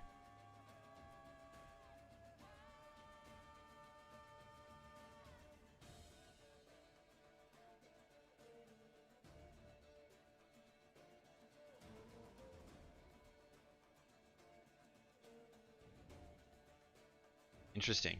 That's tragic. Caliber? Yeah, it would be. If you knew the spaces of your character.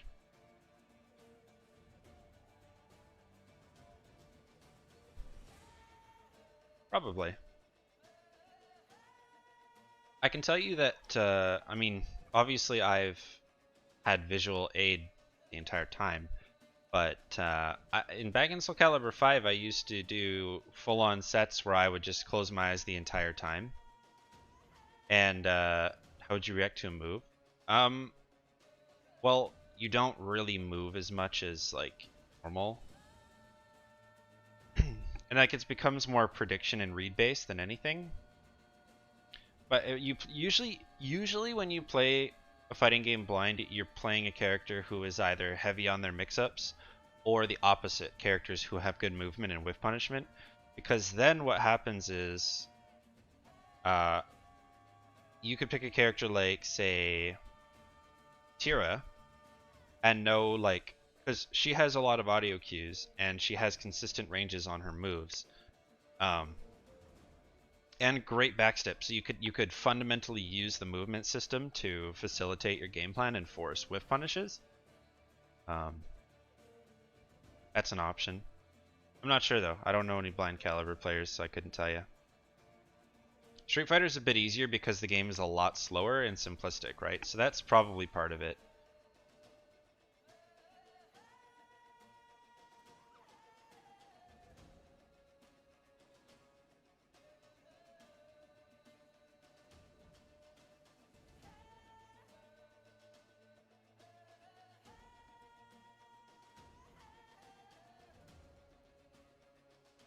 Oh, interesting.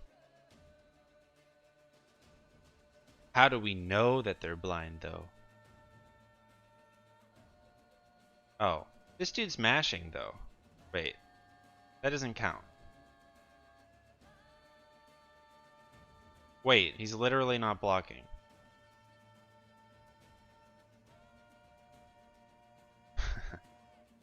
Oh well. Shit, I could play blind if that was the case. Hold on. Just pick Talum, dude. Just do all the moves. How would you learn the strings without someone else assisting you?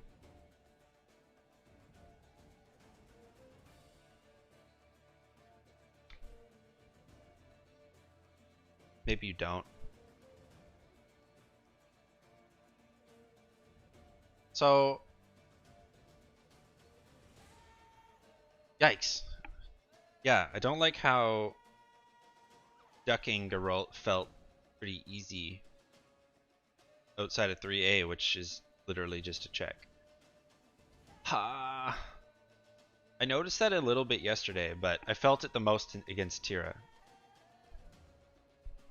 And the Taki.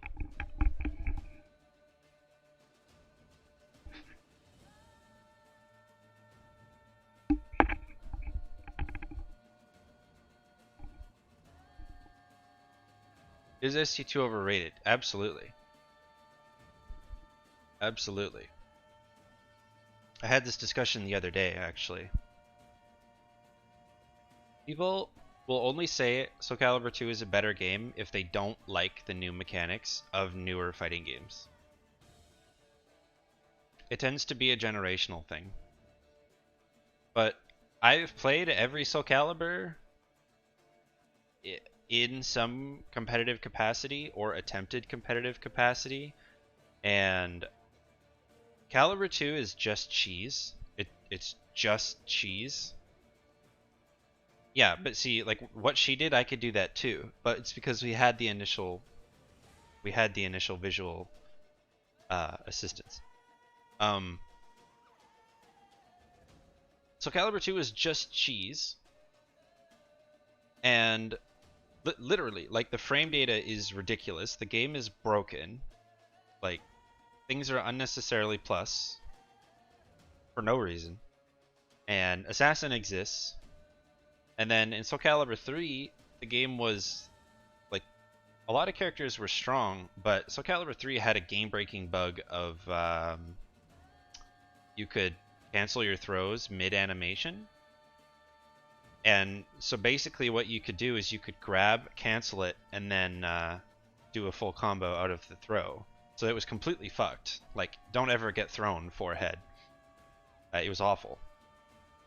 And then, and there were other bugs and glitches too. And then SC4 is finally where it started getting competitive in a more balanced way. However, Algol and Hilda and Amy existed. So, I mean, and then 5 is ridiculous. 5 had just guarding, which was bullshit. And Viola, who I like very much, but she wasn't designed well for the game at all. And then same thing, Algol again. So that game and movement was shit in 5. So every single Soul Calibur has had nonsensical bullshit that has made it awful. Like, even to Calibur fans, it's just ass. But Soul Calibur 6, yes, they introduced more meter mechanics and stuff, but that's frankly the natural progression of modern day fighting games. And so if you can get behind that, it's way better than all of the other ones combined. Because we've gotten to a point where like release Aswell was dumb and guard break meta was dumb, but guard break meta was sort of a byproduct of trying to make the game less defensive. And then instead of neutering guard damage, instead they buffed Soul Charge and fixed GI, which is a way better idea. And then Aswell was, again, like, the idea made sense, the design made sense, it was just a bit overtuned. So that just took a patch to, pretty much one patch, and he was fine.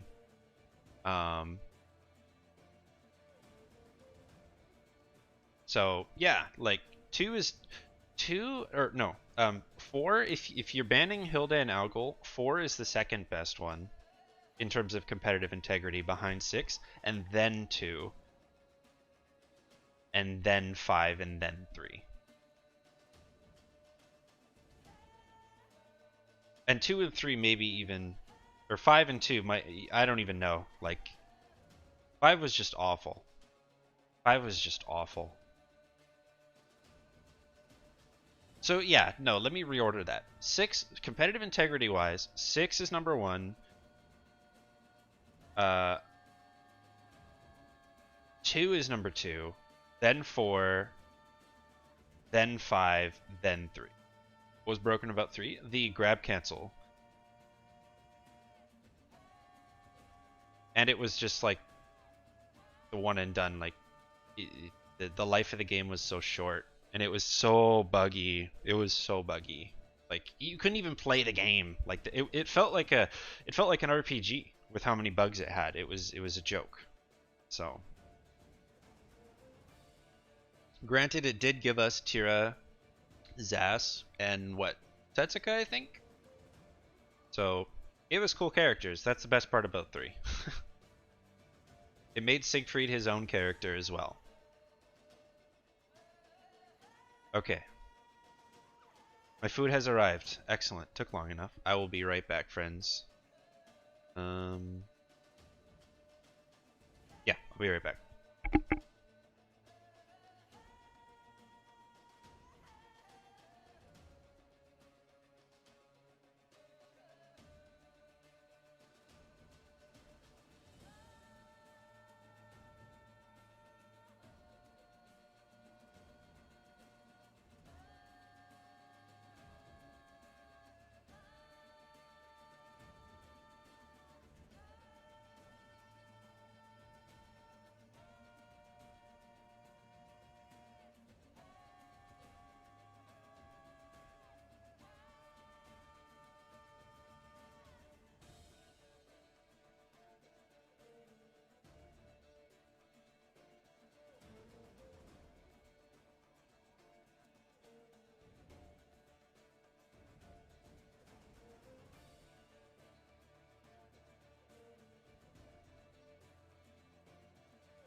Okay.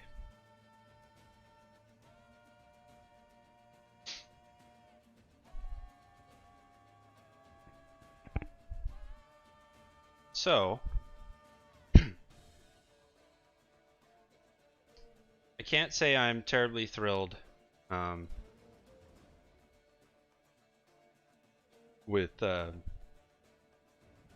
Geralt in general. He's cool, but I know I've said it, right? I've said it a lot in my tier list, but I've never actually like felt it. I've never felt the strain of like, why couldn't I just play another character? Tragic, really. Oh, it's cold outside. I come in here and it's all hot. Hold on. Let me do that so I can eat in peace. MVC? I don't know, man. That it's not a game I've ever played. Tag games really make me pull my hair out. I really liked Cross Tag Battle, specifically because it was only 2-on-2. And I really liked New 13 from the BlazBlue franchise. So, in that respect, the game had a character I liked. Marvel does too, but I've never played one, and when Marvel Infinite came out, I heard it was just an absolute disaster. And then when I watched the tournaments for it, yeah, the stones were just awful. I was like, wow, these stones are fucking broken. I don't like it. So if they ever do it again, and they do it right, yeah, I'll actually probably pick it up. Because I like a lot of the Marvel characters. I think it would be a lot of fun. And it's not like... It's a little different than an anime game. It's a little more Dragon Ball-esque. I've played a lot of Dragon Ball, actually. I only stopped playing it because I didn't like that there was no neutral.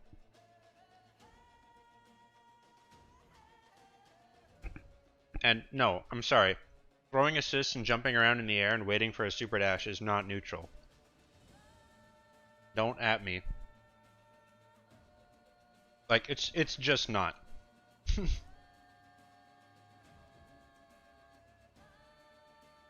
It's just not.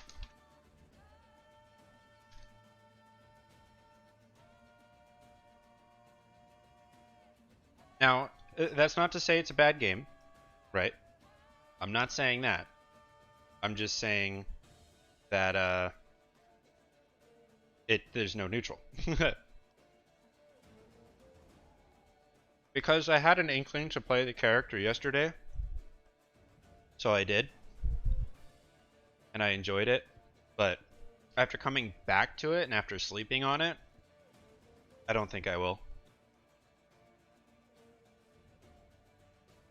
Because again, it just feels underwhelming. And like, why couldn't I just play another character? Like, low-key, the only reason Kashi does as well as he does is because he's just outskilling the opponent. That's all it is. He doesn't need to be playing Geralt to do it.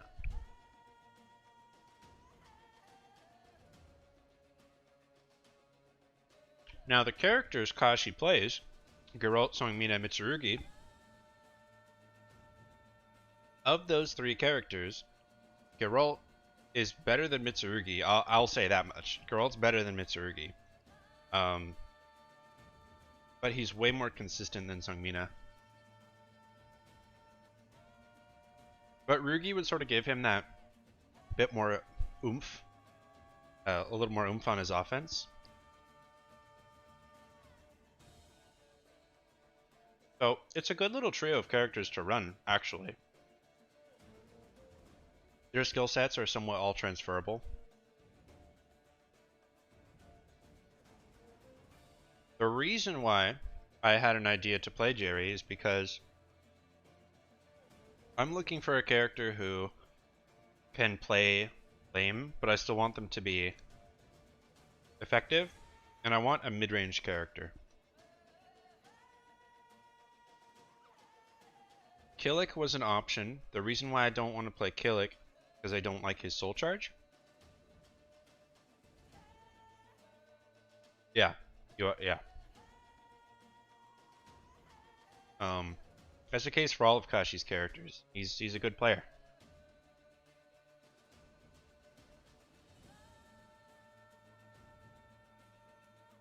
But at the very least, Songmina is unique of the three. She's the one who brings the most interesting aspects to the table.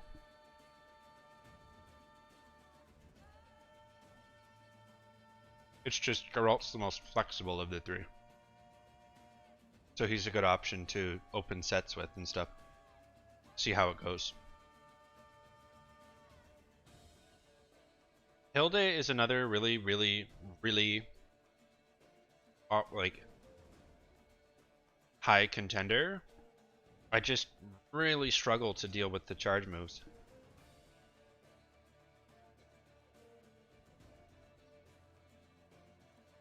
But she kind of does what I'm looking for as well.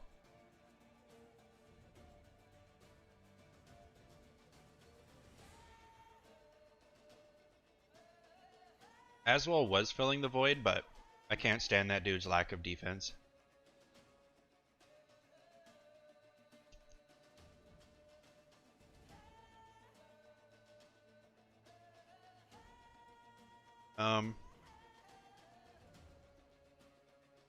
Astaroth. Astaroth, 100%.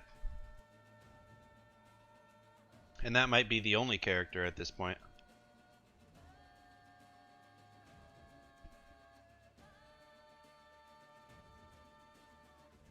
Like, specifically, the reason why I say Kashi's Geralt is because Geralt and Mitsurugi don't have gimmicks that they can just get free value off of. In Soul Calibur 6, the character is good if they get strong value for little effort.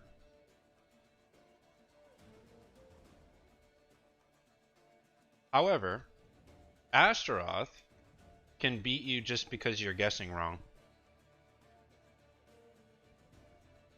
And his soul charge, you know, say what you will about the character, his soul charge is ridiculous. Soul charge is just ridiculous.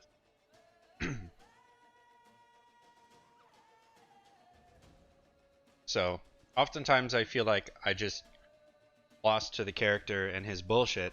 Even though I don't think he's that strong, I lost to the character and his bullshit. That is Astaroth.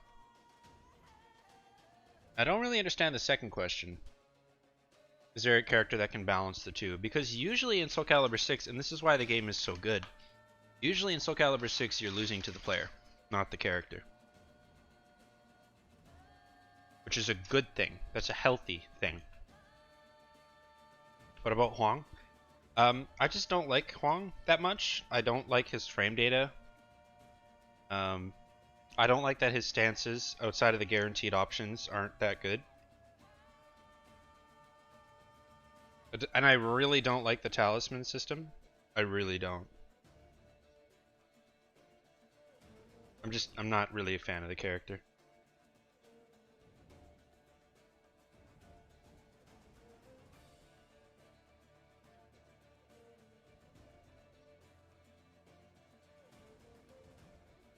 Alright, almost done, and then we'll get back into the games. Mina? I want to play Mina, actually. However,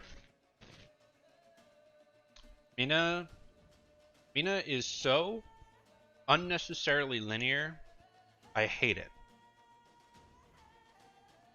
I hate that I can just whiff everything, even when it's super slow.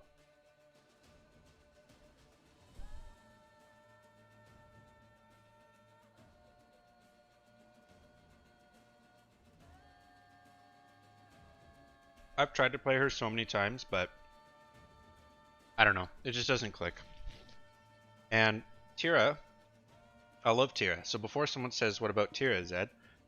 I don't like Gloomy Tira, and Jolly Tira is not strong enough to be your default option. Like, as much as I want to deny it, Gloomy Tira is the Tira you're playing for.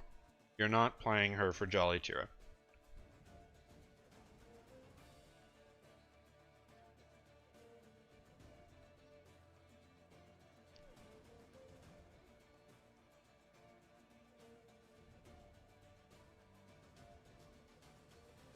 And my struggle is, even though I'm successful with Xianghua,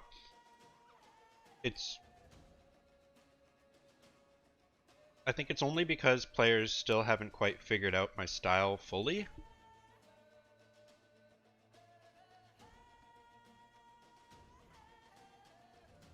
People struggle to deal with her full crouch 3A.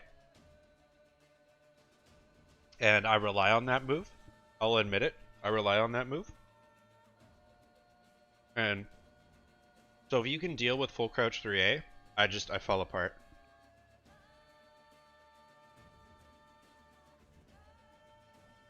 Solemn? Because the way I want to play her is like mid-range and defensive counter hit, which is how you should. But I really relied on 6BK.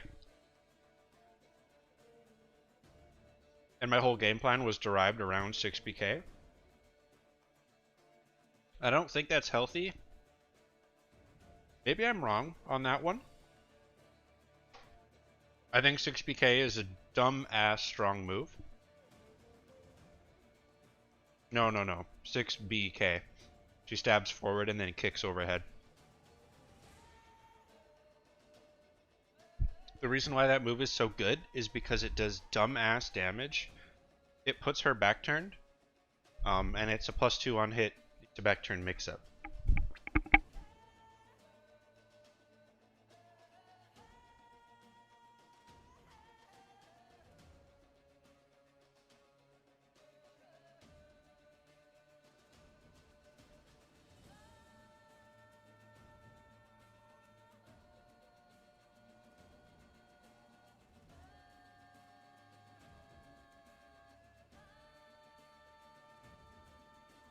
Okay, sorry. Um, I don't know. Talim's interesting. I like the character a lot. She doesn't play at the range I want her to play at, and she doesn't play. Excuse me. She doesn't play how I want her to play.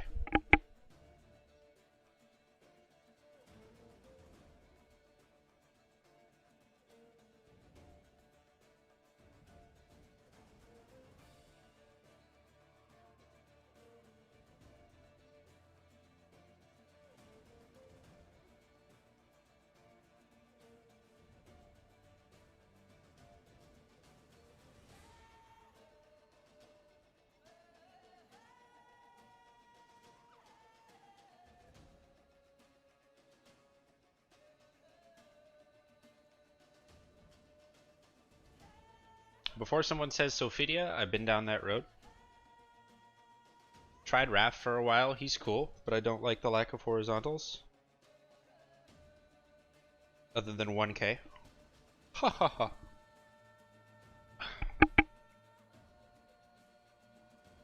Okay, I am done. Hello.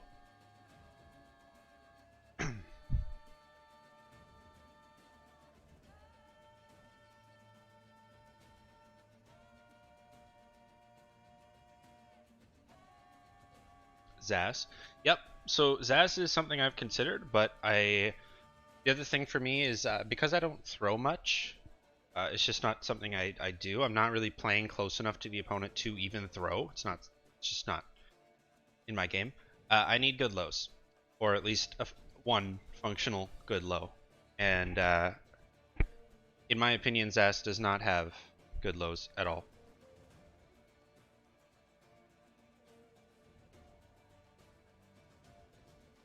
Yeah, 6BK would be a crutch for me, low key, and I don't want a crutch again. Like, I've actually considered that. I've considered playing Talim, but I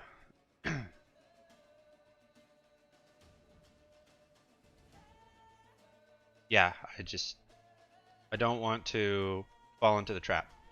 Because as soon as someone can start reacting to full crouch 3A or anticipating it properly, regardless of how much I try to mix it up, I just can't, man. I just can't. I fall apart.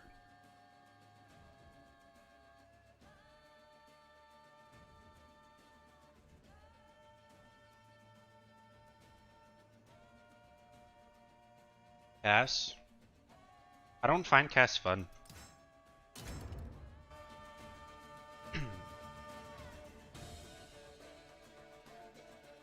Welcome to the stage of history retold.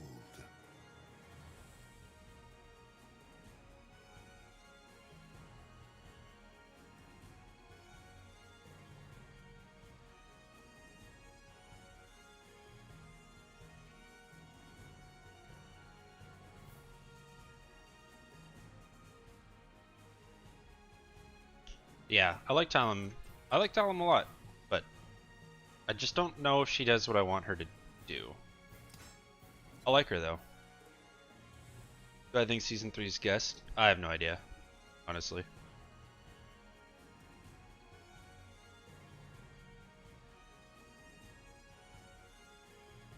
Checklist of what?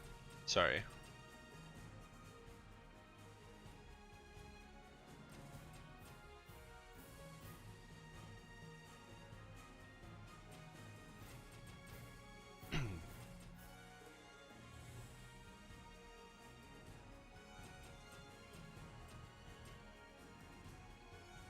Who you could play? Yes. I have, and I've gone down the checklist.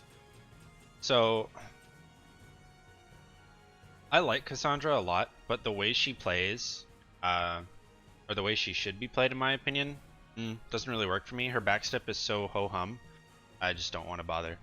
But, Haomaru, I can't stand him. Like, I've actually tried him very open-mindedly, because like, yeah, his movement and like his mid-range are awesome, but I can't stand the character. It's a lot like Killick and Siegfried. It wouldn't matter how much I try to like just focus on the gameplay, I cannot stand the character. So that's the problem. with Haomaru for me. So the checklist is basically like as it stands. Like Ivy, Hilda, or who's left on the list, I should say. Ivy, Hilda. I can't, like Cervantes too. He would probably work. I can't stand this character. Ivy, Hilda, Ivy, Hilda, Ivy, Hilda. That's kind of where we're at. Talum is so sick, but when I look, here's my thing with Talum. When I look at Maxi, he got jokes. When I look at other Talum players and how well they play the character, I'm like, man, I don't think I could ever play her that well. And that's always something I consider too, is like, if we're talking competition, could I get to a point where I am competitively on par with the people who main this character? This is always something I've considered. Hilda, I think, honestly, the answer is yes. Enemy? No, I don't hate Maxi at all. I just think he's a fucking meme. The character idea is super awesome, but the execution is a joke. Hilda, I think I could actually get to the point where I'm just as good, if not better, than Hilda mains, but I just don't know if I want to go down that route. Then Ivy, same thing. I think with practice and time, I could get to a point where I'm just as good as Ivy players. I just don't think I want to. That's the reality.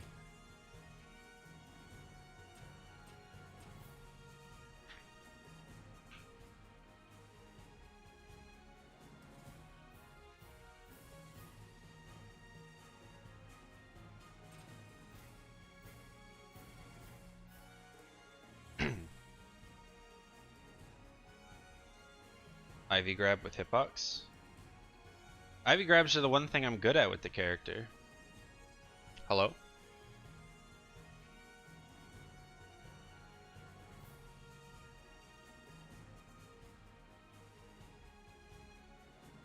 To readdress Xianghua. She's fine. Like, X is fine. It's not a problem of the character. It's a me problem. I don't want to play Xianghua how, in my opinion, you should play the character. And I'm not even good at it. Like, you should play her mid-throw mix with her lows just here or there.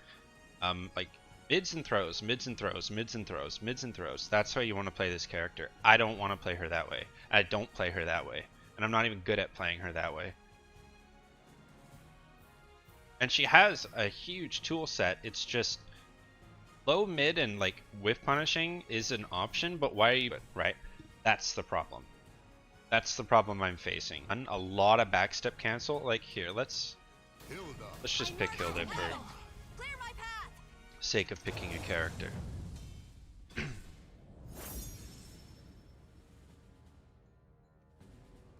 Let me show you what I do religiously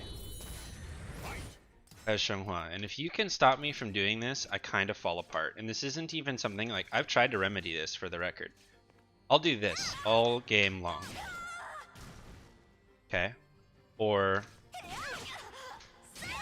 boom. All game long. And there are two reasons for this. The first is that her 3B at tipper range is safe. The second is her moves set up her backstep perfectly for her backstep range. It's not the best backstep in the game by no means. It's very average. But it's just enough to work off of things like 2K or full crouch 3A, right? Or same thing if I do like 6A and you block it. Backstep 3B. Right? This is what I do with Xianghua. I bob and weave, I dip in and out, and like it's a very hit and run playstyle, and that's basically how she's always been played in Soul Calibur. It's just that in 6 and the way the meta is with 6, you really want to play her more like this. Oh, sorry. Now I got Geralt on my mind. Like just constantly looping your Oki, right?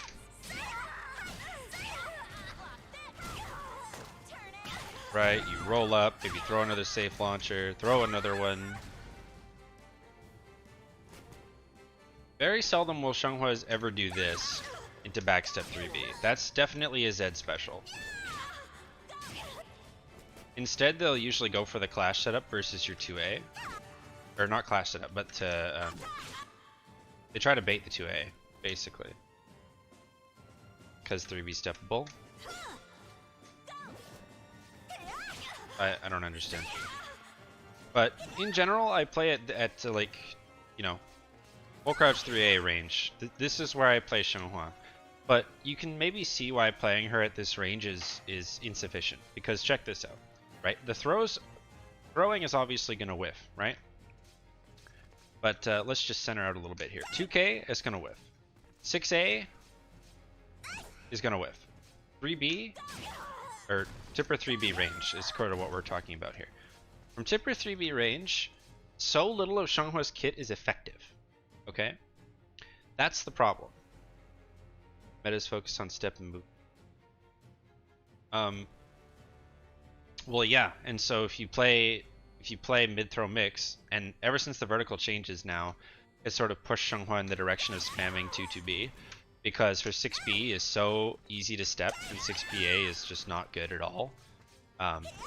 Like, you can box step or sidestep Xianghua so easily outside of 6A range.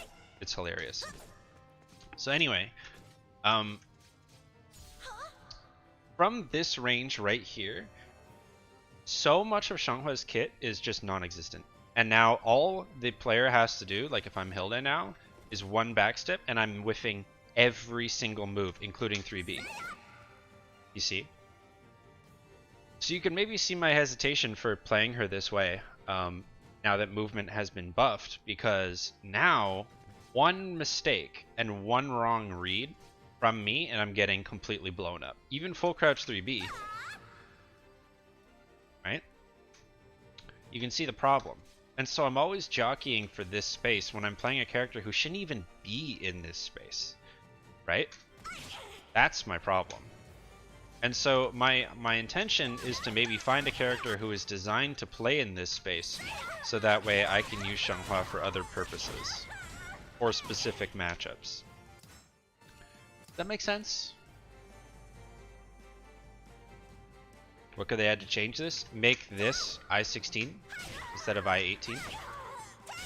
This being I-18 basically makes 3B the always go-to option.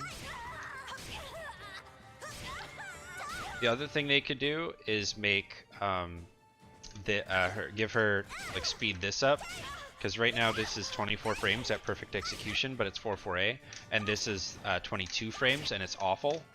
Because only the first hit is 22 frames, and you'll notice that the first hit whiffs unless you're standing up close.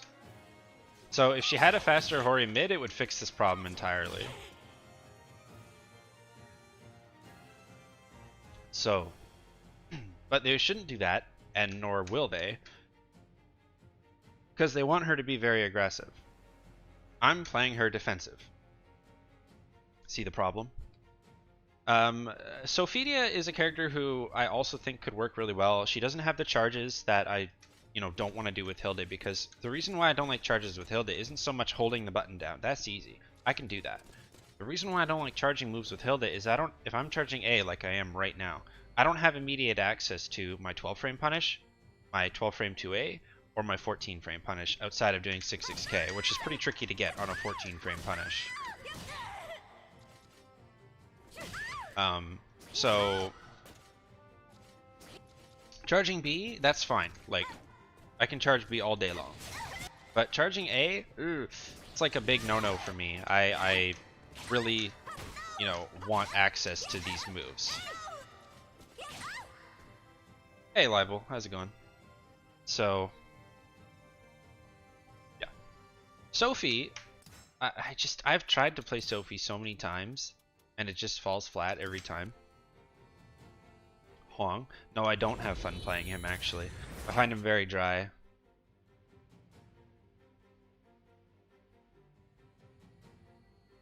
Two finger? Yeah. Yeah, fair enough.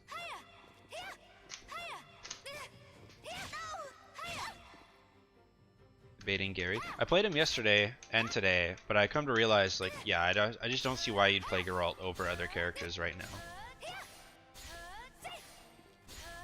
Now, Sophie, I said yesterday that I don't think that she's great right now, and the core reason why I think that is 6-6B. I mean, it is steppable and it should be steppable, but 6-6B outside of being steppable is basically her best move alongside 1K, and that's basically it. Her throw game is a bit weird and not that powerful in terms of damage output. 1K is great. Her block punishment is good with stab. Her whiff punishment is good with task B. But the thing is, if you're not ready to input, like, you know, 2-3-6-6-B, then, like, if you're not immediately ready to whiff punish with this, which I will not be ever, you're missing out. You're missing out on a lot by playing the character, to be honest. And then same thing, I guess you could go into 6-6-B, but that might be too slow. Right? 1B and 1K. Well, that's fine. She only needs 1K. This is the only low you need. This and full crouch 1K. Don't forget about that.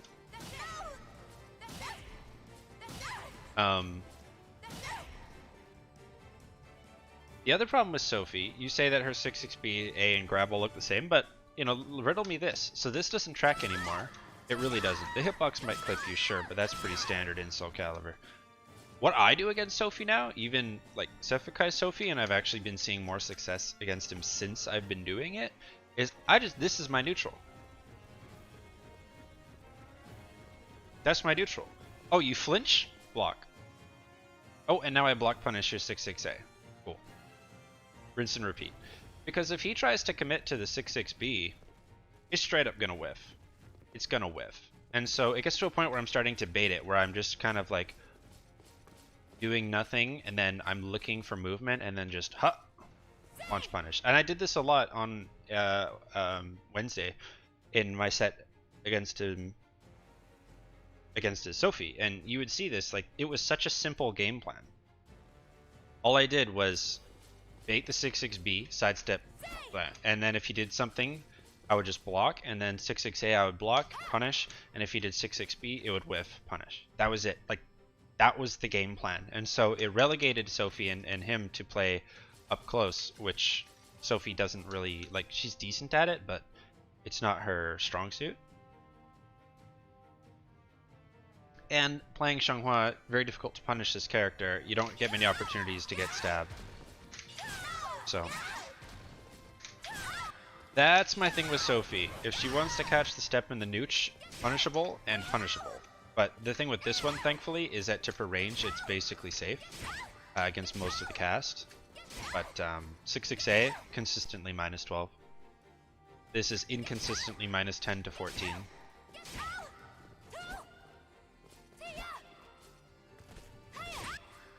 If this just did, like, less damage, like if this was 18 damage and safe, or even like -10 consistently, I think I'd probably play Sophie. But it's the fact that this and this are both punishable that just bothers me. I don't know. Like, yeah, I don't like it. Why is cast 6-6-A safe? Exactly. Exactly. Like, that's the question. It doesn't have the same range, thankfully, as Sophie's, but yeah.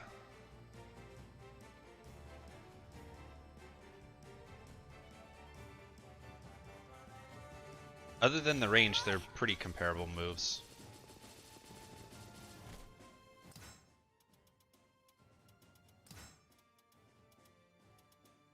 Anywho. So yeah, I don't know, honestly. I don't know, because she's DLC. No, Calibur doesn't have that problem, thankfully. This is Tekken.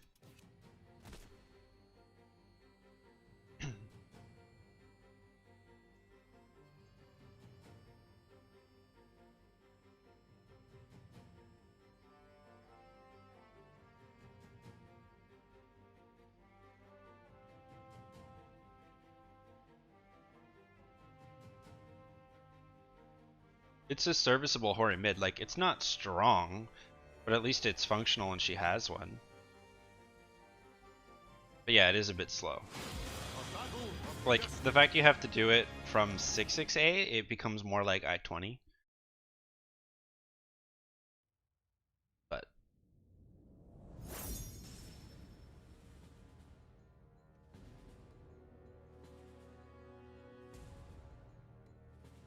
I think they both tech crouch.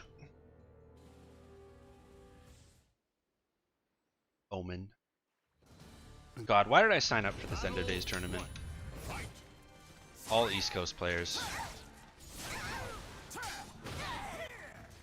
That's the other thing, why I want another character. Playing in lag with Xianghua is an absolute fucking disaster. It sucks. Oh yeah, how American backstep got set up. Because I can't move, and I'm basically forced to do throw mid mix because my... Why can he backstep that? Fuck off. I hate this matchup. Because I can't move properly, and I also can't... Oh my god, this matchup. I also can't really do movement-based tactics because of delay, right? And so I need something more reliable than movement. That's all. Playing Xianghua with any form of lag is just the most upsetting thing ever. Really.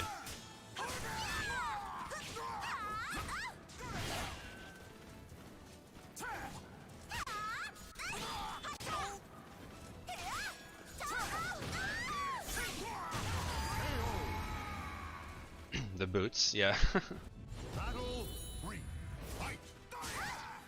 All EC players, honestly.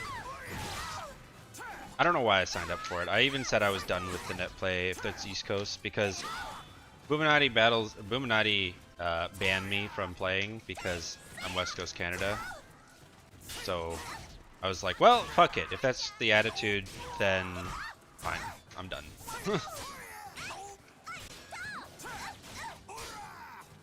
Plus, the fact that Parsec tournaments exist, most players don't even want to play. Even East Coasters, they don't even want to play in it.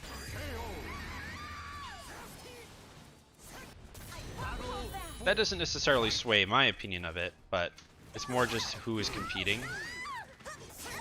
Oh my god. This matchup. If you guys don't know, this matchup is one of the worst matchups in Soul Calibur 6. Like, bar none. It's a joke. You really can't do anything as Xianghua. It's awful.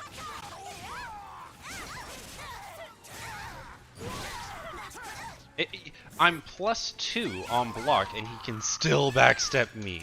And by the way, I can't even do 6B to catch the backstep because he can block it. Why? Because remember, 6B is I-18. This is why I want 6B to be 18 or 16. Why am I demoting, bro? Oh, whatever. I don't care anymore. Look at that. +2, he backstepped my 14 frame. Here? Yeah, that's because he plays the mirror properly. You're supposed to mid-throw mix in the mirror, and I don't. I won't. I'm not good at it.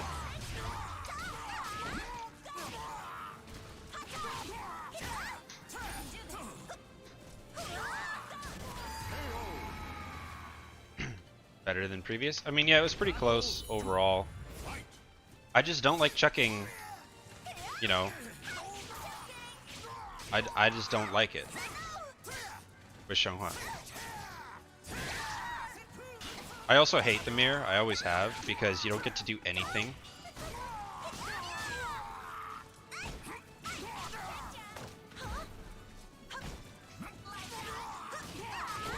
Because you both counter each other so well.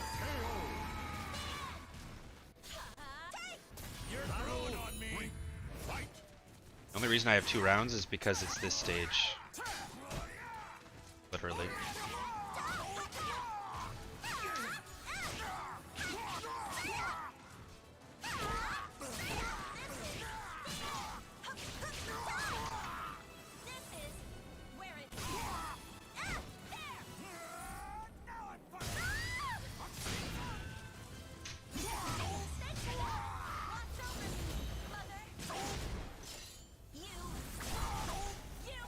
Yeah.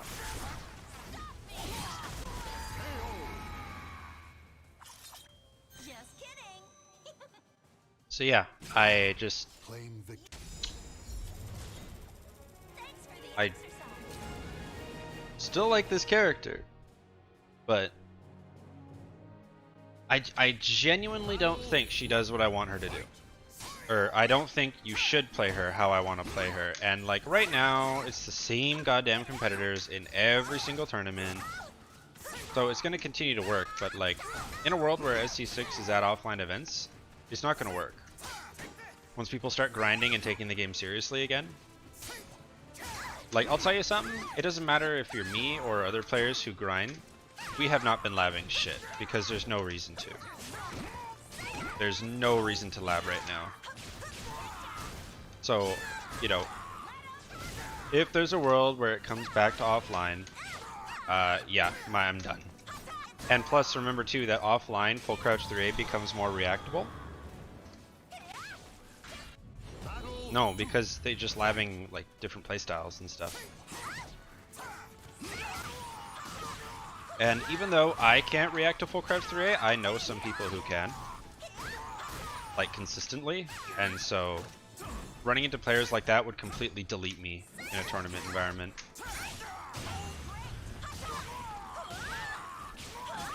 Again, the only reason I'm getting rounds really is these auto GI reads and the fact that I'm pushing him against the wall. Because it's this stage.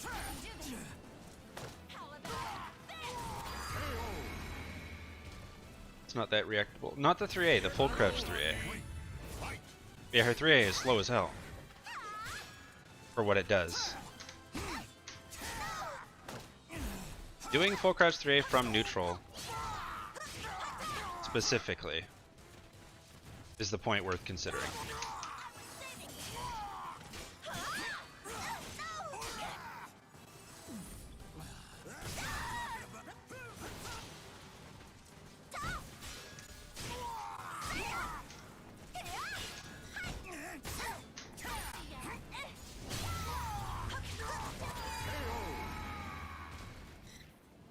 She's just so fluid too. That's something else that I can't get with other characters, is the fluidity.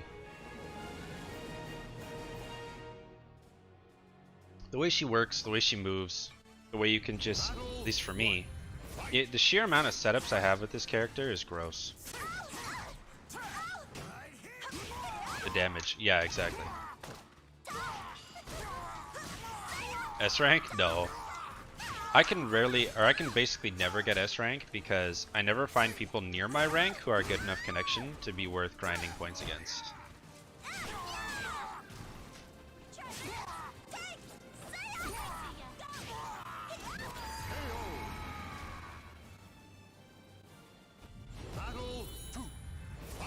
Yeah, she is my favorite as well. See, now we're in his head. He stopped moving more now. I don't know why.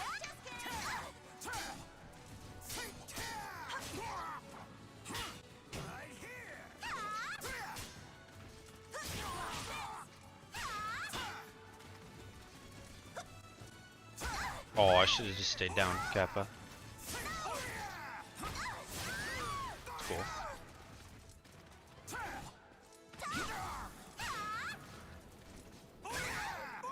As soon as I move, right?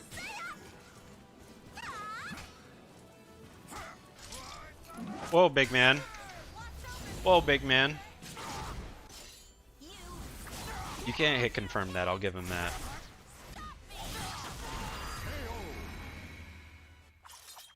Just kidding.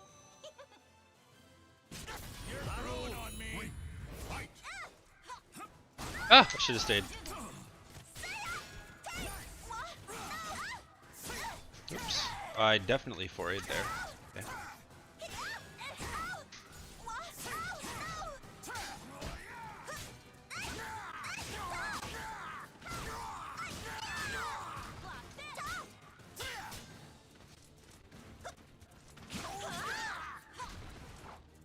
Nice. Aw, bro, I hit CE because I thought I was gonna get enough off of that. No way, no way! I'm mad.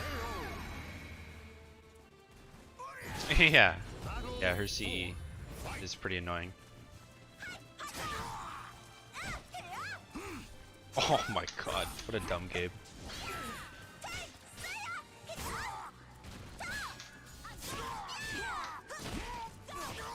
Oh, bro, I wanted to get the... Oh. I think I've converted K6 into a full wall combo once ever. It just doesn't happen.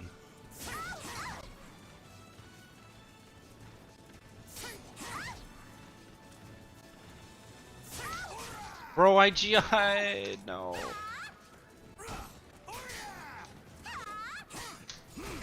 Oh, jeez.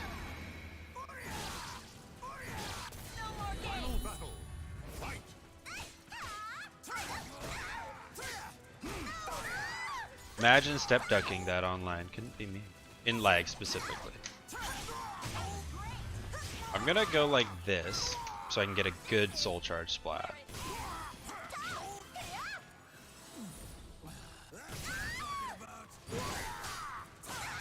But I stabbed! Oh, please. Jesus Christ. The battle is over. Show respect for the Oh, I didn't realize he stayed in the stance. Well, thought he exited the stance. Incendiate's guide? No, never. I won't do that.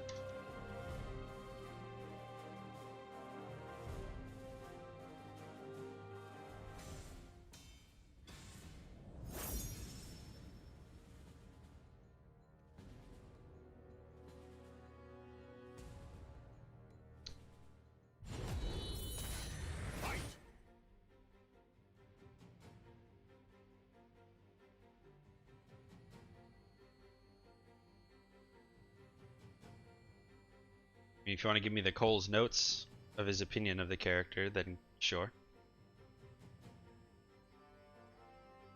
A battle of destiny.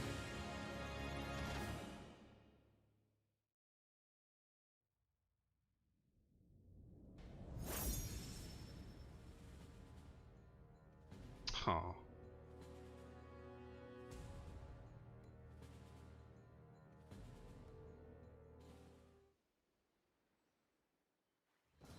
Believe. Battle 1. Fight. The amount of stuff that I don't use that I know is huge.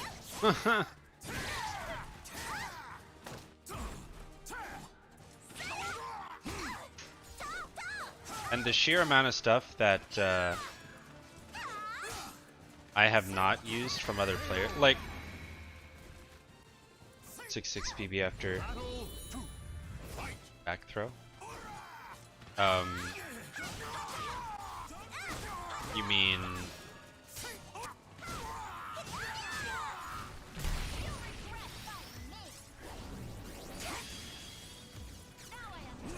oh, nice. Can't step it. Yeah, yeah. But like, do you really want to do that? Given that 6-6 BB is punishable? A lot of people forget about that.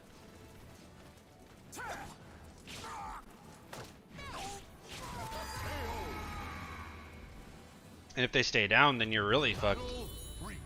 Fight. Yeah, exactly my point. Stuff like that to me is just a gimmick. Oh jeez. It's one thing if it's difficult to punish, but like, sure, you can't throw an I-14 vertical, but you can certainly chase with like an 8-way run A move or an I-14 horizontal. If the X goes for the auto GI. What the hell? Oh jeez. Look at that, he can just backstep.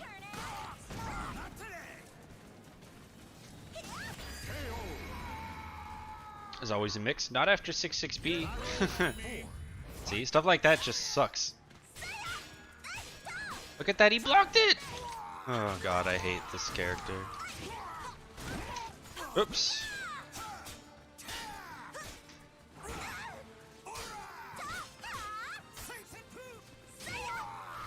Seppu!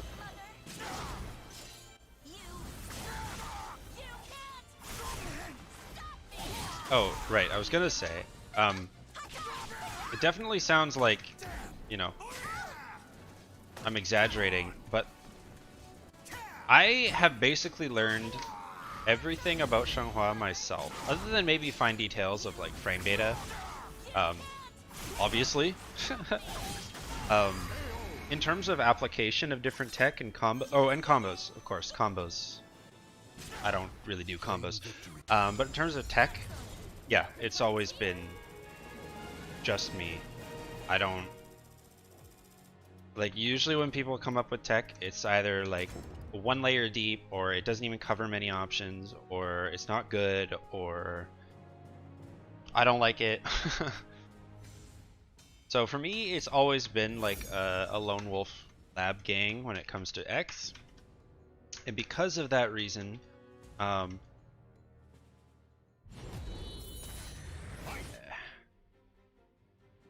I genuinely don't think there's anything more I can learn with this character in terms of tech in the game, in the way the game is right now. Like, I don't think you could tell me something about Xianghua that I don't know. Again, excluding frame data because I'm not going to memorize every single hit frame, okay? I really don't. Like, there's nothing more for me to learn with this character. And with that said, I do stuff that other Xianghuas don't even know about, or that the players just haven't even seen. And, you know, it is what it is. So that's why I don't, like, I had no interest in watching that. I'm bummed out that I didn't get asked for it. Low key, but whatever. To each their own. Example.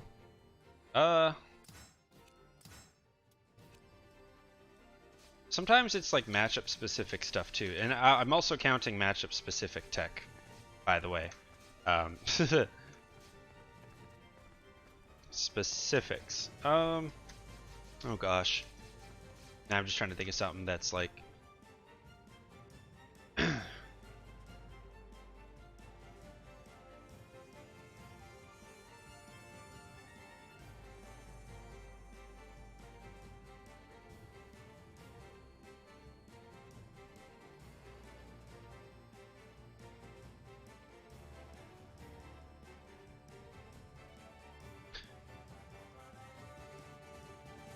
Talum.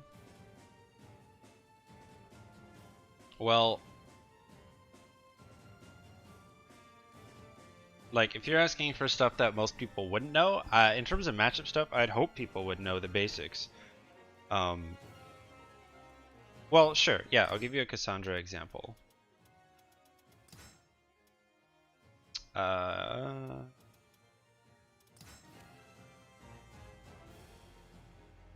So I see a lot of people, and you can do this all the time, in my opinion.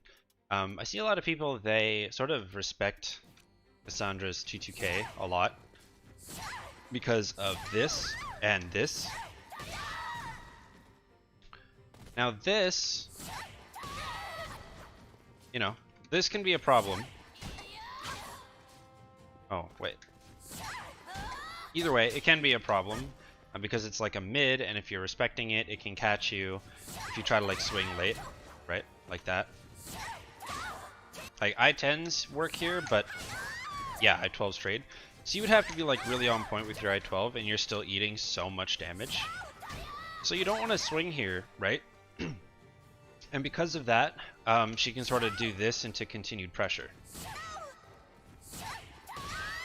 Okay. So what you can do is Xianghua, and amongst other characters too, but the reason why it works so well for X is because if she goes for this, right, you can 4A here. And the reason why this is really strong is because it basically covers the option, so it's never an option. And it also throws a move that's relatively good. Because, so for example, if she does like, you know, this, just for example. Okay, bad example. Maybe, I don't know. I don't know what Cassandra's do after this. Low key.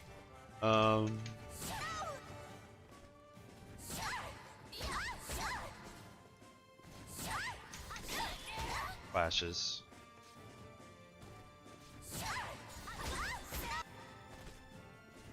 I don't know. Point is, it covers it. And so if a Cassandra is using this a lot,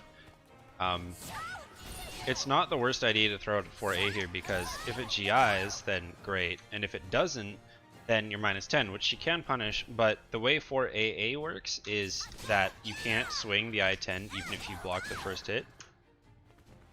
So it's an option, but like, I don't know, that's like... It's just small things, right? Small tech bits add up in the end. Or, you know, the amount of time that people don't crouch throw 1B after blocking it is absurd. Same with 1A. Like, crouch throw as a punish is something a lot of Shenghuas aren't doing. So that's pretty big in general.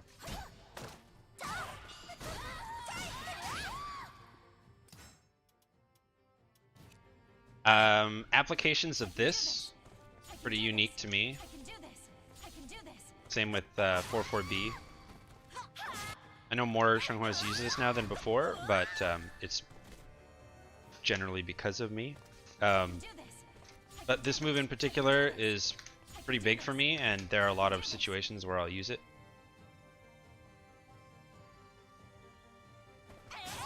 What else? The application of 2-2A. This move is so underrated for no reason. 1B plus K, same thing.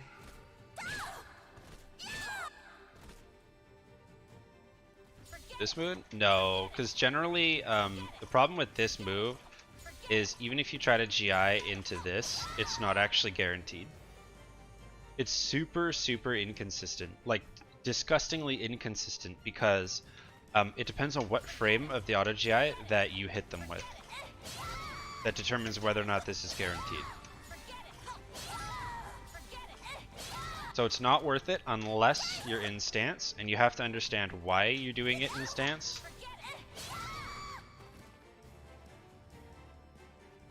The A option catches people off guard. No, it's not a good move.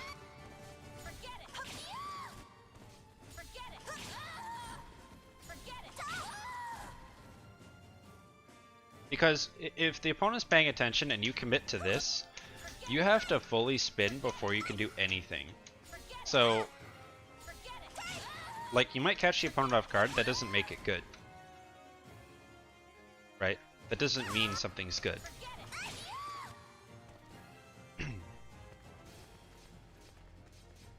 Like using this move, great example. No one really sees this move, but other than a hard read on a low, and you want like heavy hang time, that's the only reason to use this move, is heavy air time. Because it's -10 on block, it can ring out if you're close to the edge. Or like this move, it would catch someone off guard, but like, for what? This move is launch punishable on block, 16 damage on regular hit, whiffs against standing opponents all the time, and the counter hit combo isn't even guaranteed. Right? Empty 6-6B. Empty 6-6B is pretty good. This move's pretty good. It's got great range. Like, and this being punishable, this stance transition being bad, and this being bad, you know, empty 6-6B is pretty good.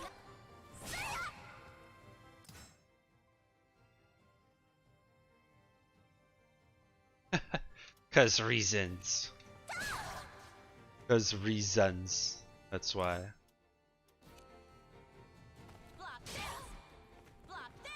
Or my favorite, yeah, my favorite's when people bring up this. When people bring up 1AG.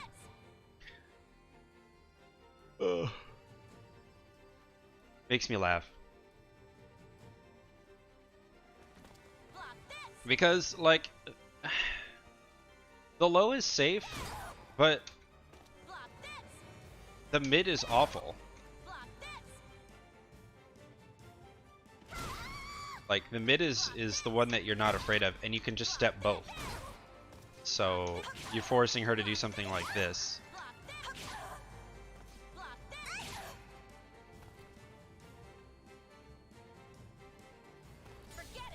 But yeah, you can use this from stance and it has its purpose. It's sometimes the only way you can cover retaliation from 2A. But even then, there are many, many, many times where it doesn't reach. And so what you have to do instead is what I just did. And that is the reversal edge option or the A. Typically speaking, going for this just isn't worth it.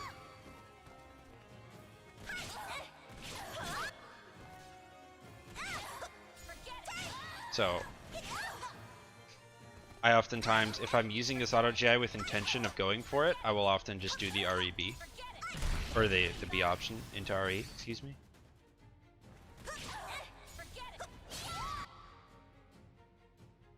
Because the only way this works is if they swing late into the auto GI.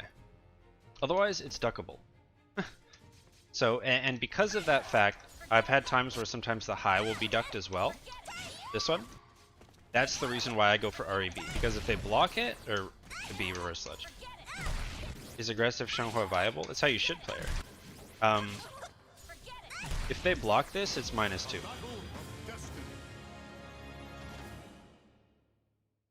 So it's still basically your turn, except mid throw mix. Then if you're talking about like stance Xianghua, not really. Not unless the opponent shows you that they won't deal with the stances. And because her stances aren't hit confirmable at all,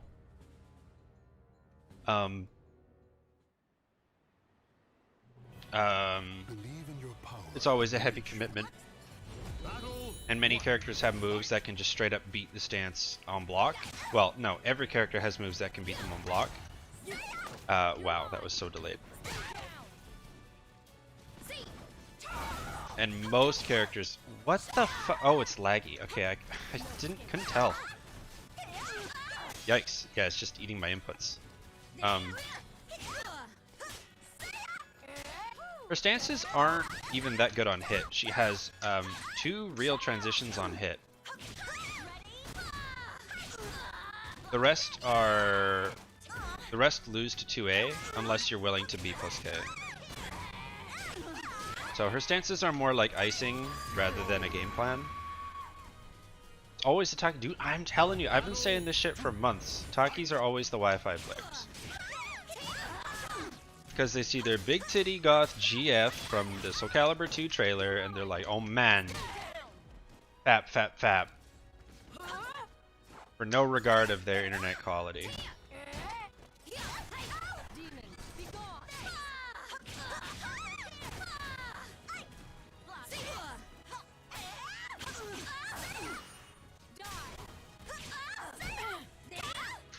Right, yeah, so regarding that though, Anton, that's why I was saying the B plus K is inconsistent. So if you 2A right away, it doesn't even work. That's what I'm saying, like, there are many transitions and situations where if the opponent 2As immediately, even though you landed the auto GI, you will not land the lethal hit. So, it's not even guaranteed. Even though it should be, but it's not. But the existence of that lethal hit is why people don't 2A, or a claim, or just a lack of understanding, which is more likely the case. A lack of understanding of how Xianghua stances work. In particular PXS. PXS is, wow. It ate my move, bro.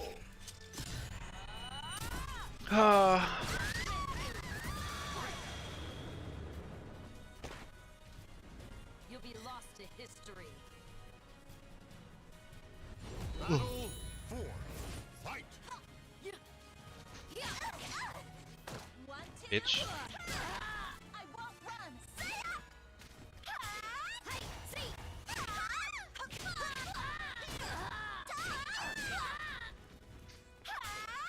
Oh, I'll 4A plus B that on good connection any day.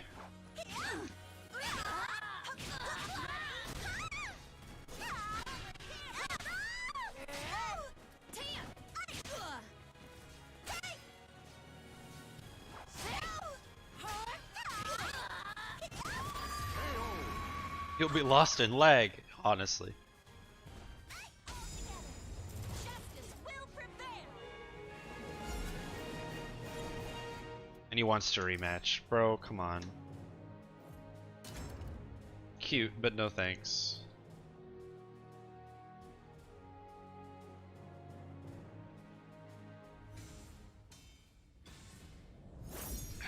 So for now, it seems I'm just a Xianghua one trick as usual.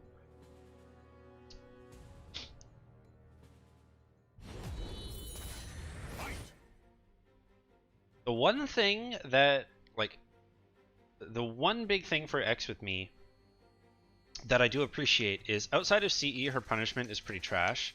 And so you don't really have to worry about it as much. And so for my semi-boomer reactions, that helps. But furthermore, her defensive options and evasive tools are very one of a kind, like 1B plus K, 4-4B plus K, auto GIs.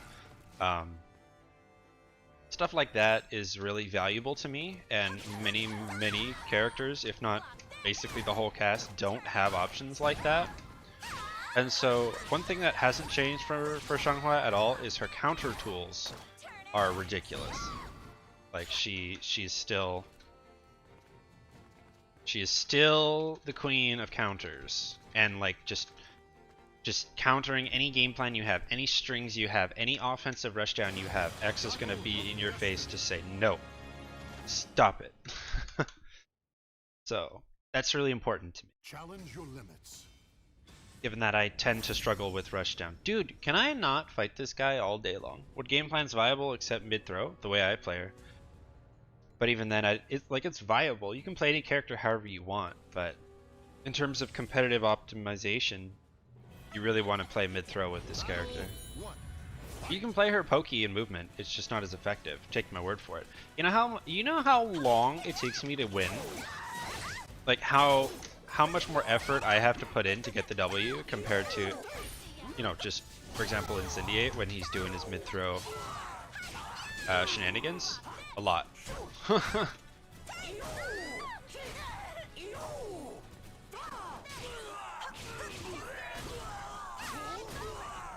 Not to mention that mid-throw also, like, X's guard damage isn't that bad if you're using a lot of full crouch 3B.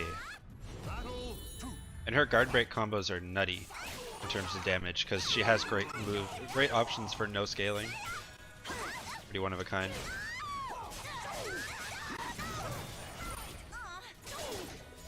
Whoops.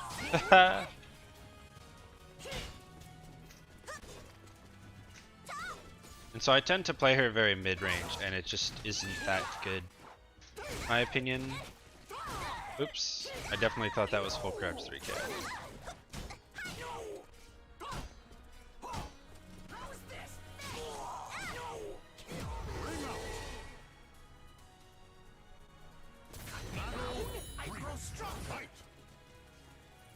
Oh, 100%.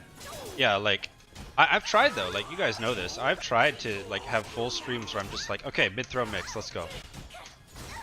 But I suck at it. I'm just not comfortable with grabs in general. I feel like they just get ducked all the time.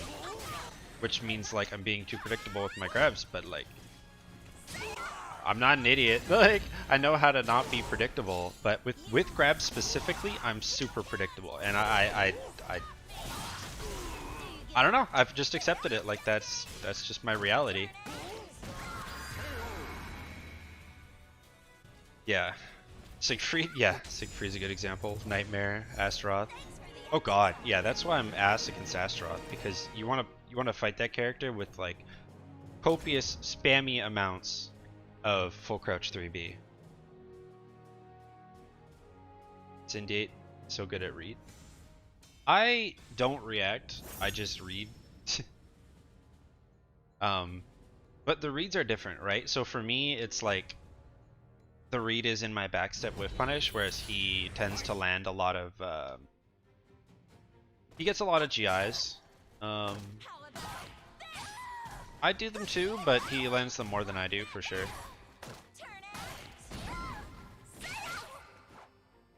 Experiment drunk. Getting me drunk is the harder part of that statement. Why should I experiment drunk? I told you, there's nothing more I can really learn with her. But like, so for me to just play at this range is just confusing to me. Like, that's not accurate. Like, I could tell you how to do it. I could tell you word for word, like step by step, how to win with Shenghua in competition. The most effective way, and yet I don't do it that way, and I'm not good at it. So like, it's one thing to say it, it's another to do it, right?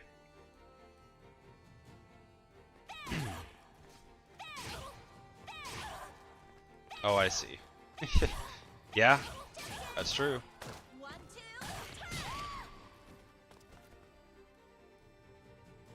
2.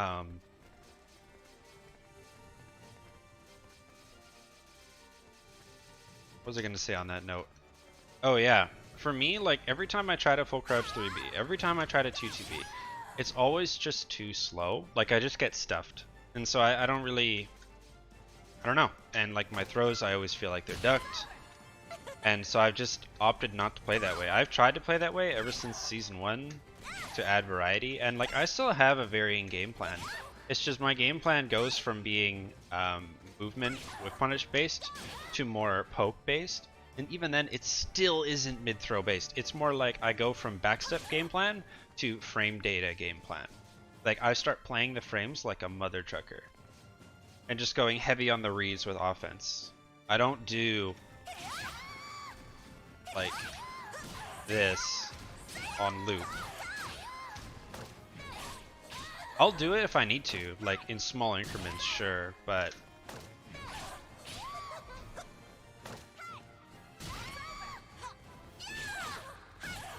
I don't know. I don't know.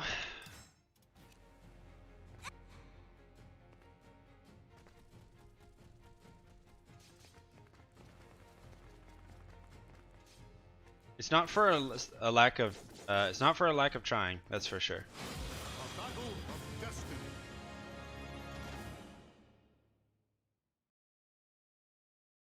Challenge your limits. I've never been a rushdown player in any other fighting game.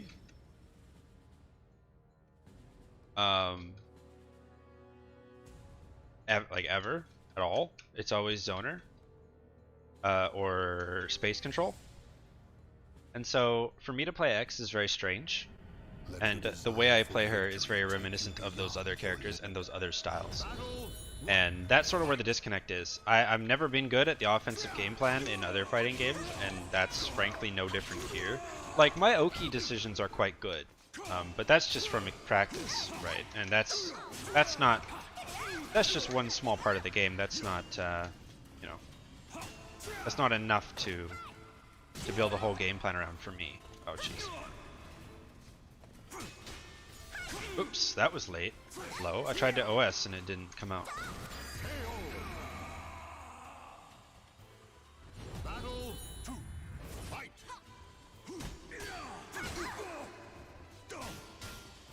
Oh, safe low, man. Imagine. Go for meter here. Good block. Gonna go for the back throw.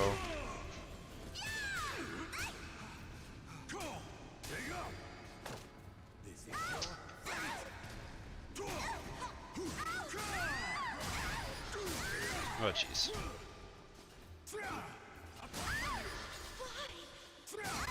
Come on, bro.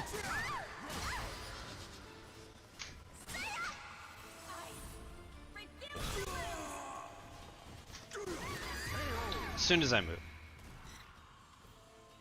Battle 3. Fight.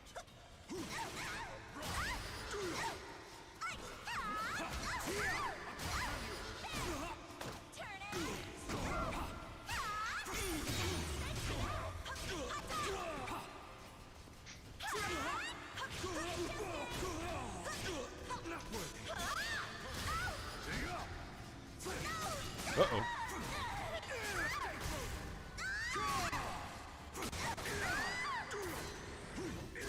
Oh my... I fucking hate that, dude.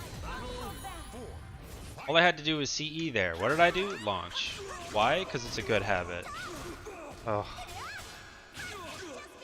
What a joke. Why do you do it? Go for better carry.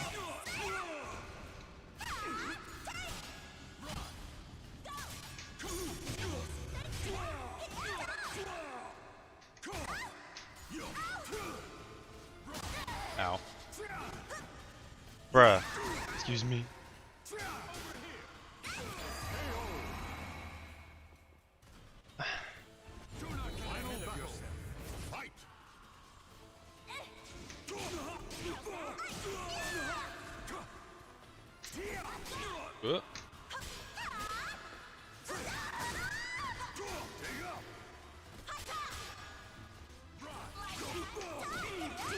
Thought he was gonna CE there. I would have CE'd there.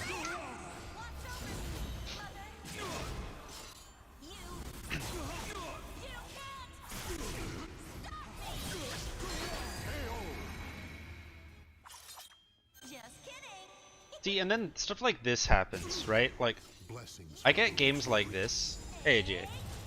And it's just like, God, how can I play any other character?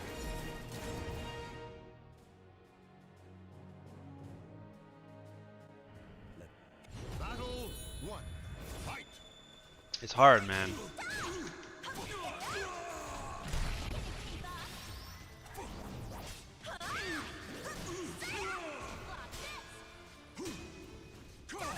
Oh, dude, come on. God, Zasses are so fucking sleeper. My God. Imagine applying any amount of pressure when you certainly can. Imagine, here's one, here's a brain buster. Imagine applying pressure when your back is to the edge because the opponent knows that you could bring them out for anything. So instead of bringing them out, you instead go for setups. Wouldn't that be crazy? Oh my God, it's almost like I should play Zas.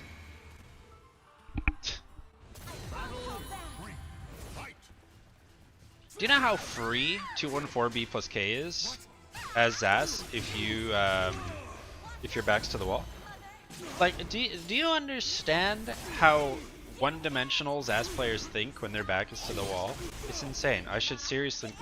Oh my God, there's so much missed opportunity for pressure. It's ridiculous. Like, it's actually ridiculous. You wouldn't believe it. Like.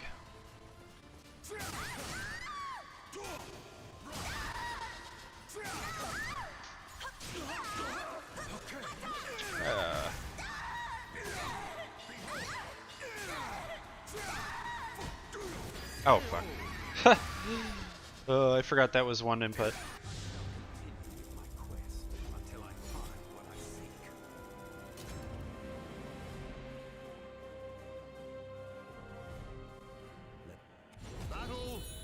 Yoshi, backstep.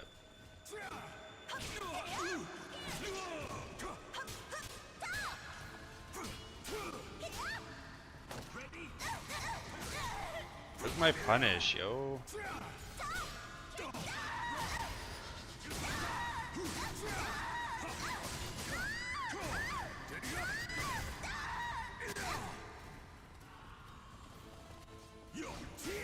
I ducked! God, I hate.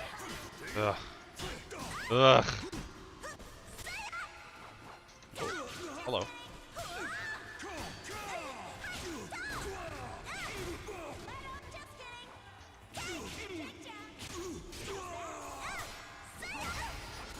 Uh-oh. Damn. Battle 2. Fight.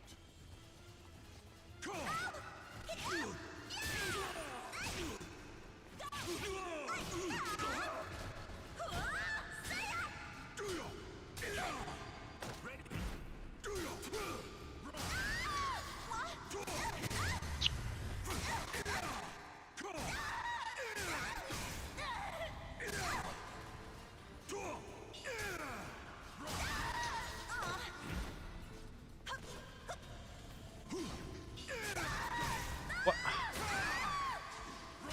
No, I didn't just stand there crouched, but what I did do didn't come out.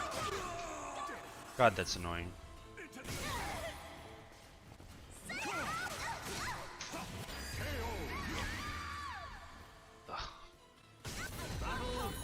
Why did I rematch?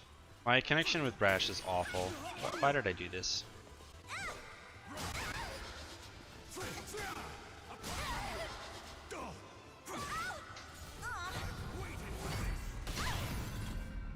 Ugh. My abyss shall take you. Satisfied now? Go, Tia! Do you?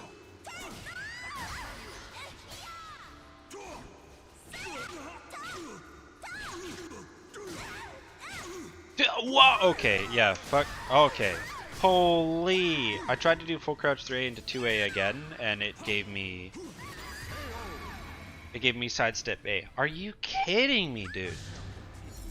Wow, I just got Shrek'd for no reason. Oh.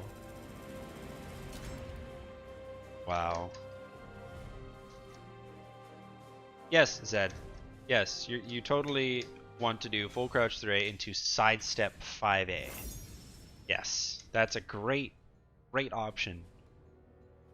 A great use of your 0-1 hit low is to be -12 into an I-10 move. Yeah. Yeah, no problem. Yeah, this is such a good play. Fucking forehead, dude.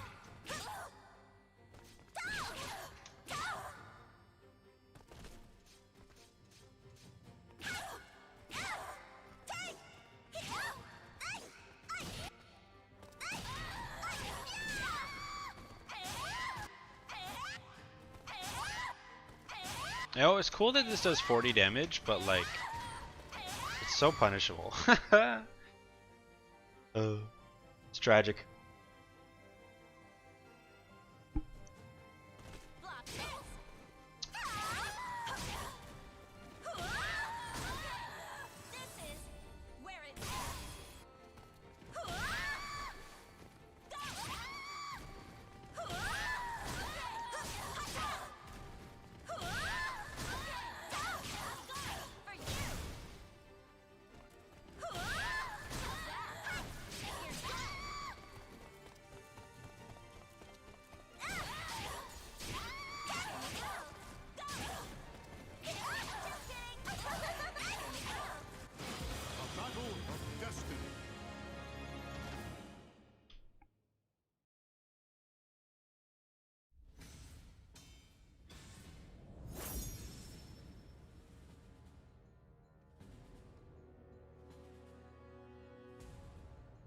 I will do a couple with this guy and then call it because end of days starts shortly and I want to take a break before that happens.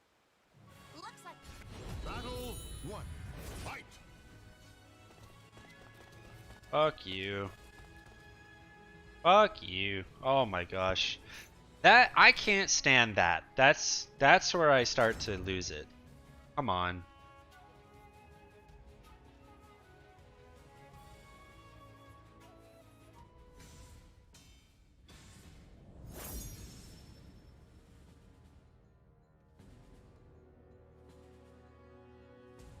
Ranked is an arbitrary number. There is literally no reset, no relevant leaderboards, no rewards.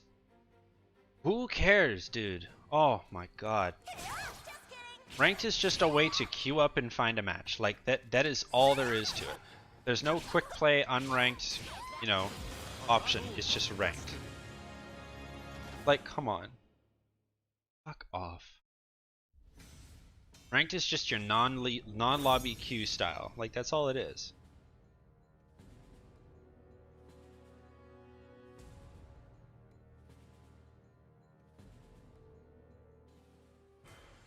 Believe in your power and reach. It's actually something I don't like about Tekken. I don't like that it splits its player base between ranked play, quick play, and lobby play. I think that's kind of dumb. Battle 1. Fight.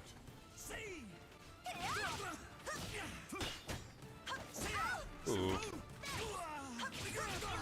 Back turn K? Nope.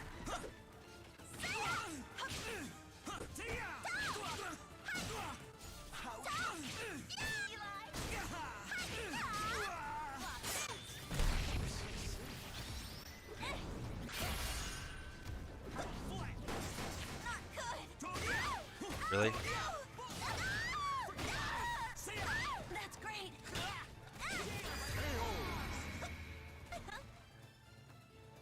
Battle 2. Fight.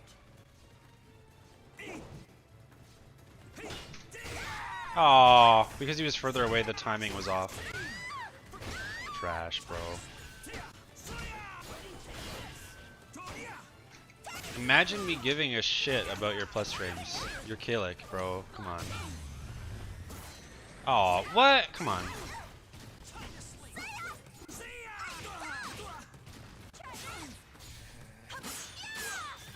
Wow.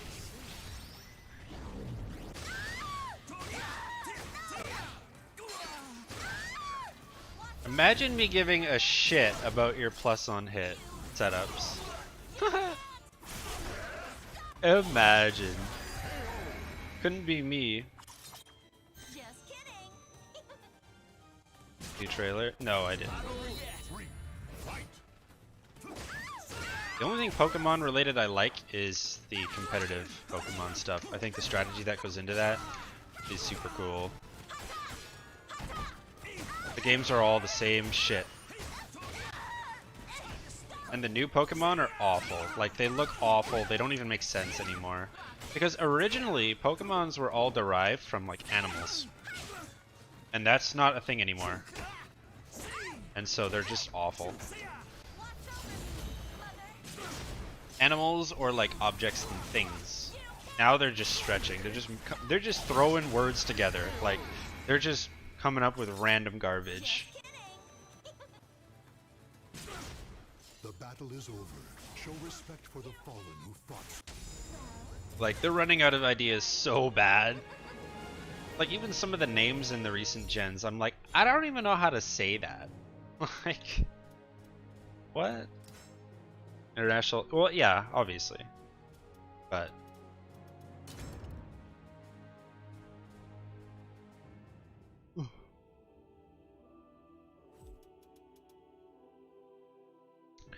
anyway, friends, that'll do it for me. I would still very much like a secondary character, co-main with Xianghua, but yeah, Jerry ain't gonna do it for me. It just feels like I could play other characters, and I don't like to play characters that are outclassed. That's just a me thing. Yeah, such is life.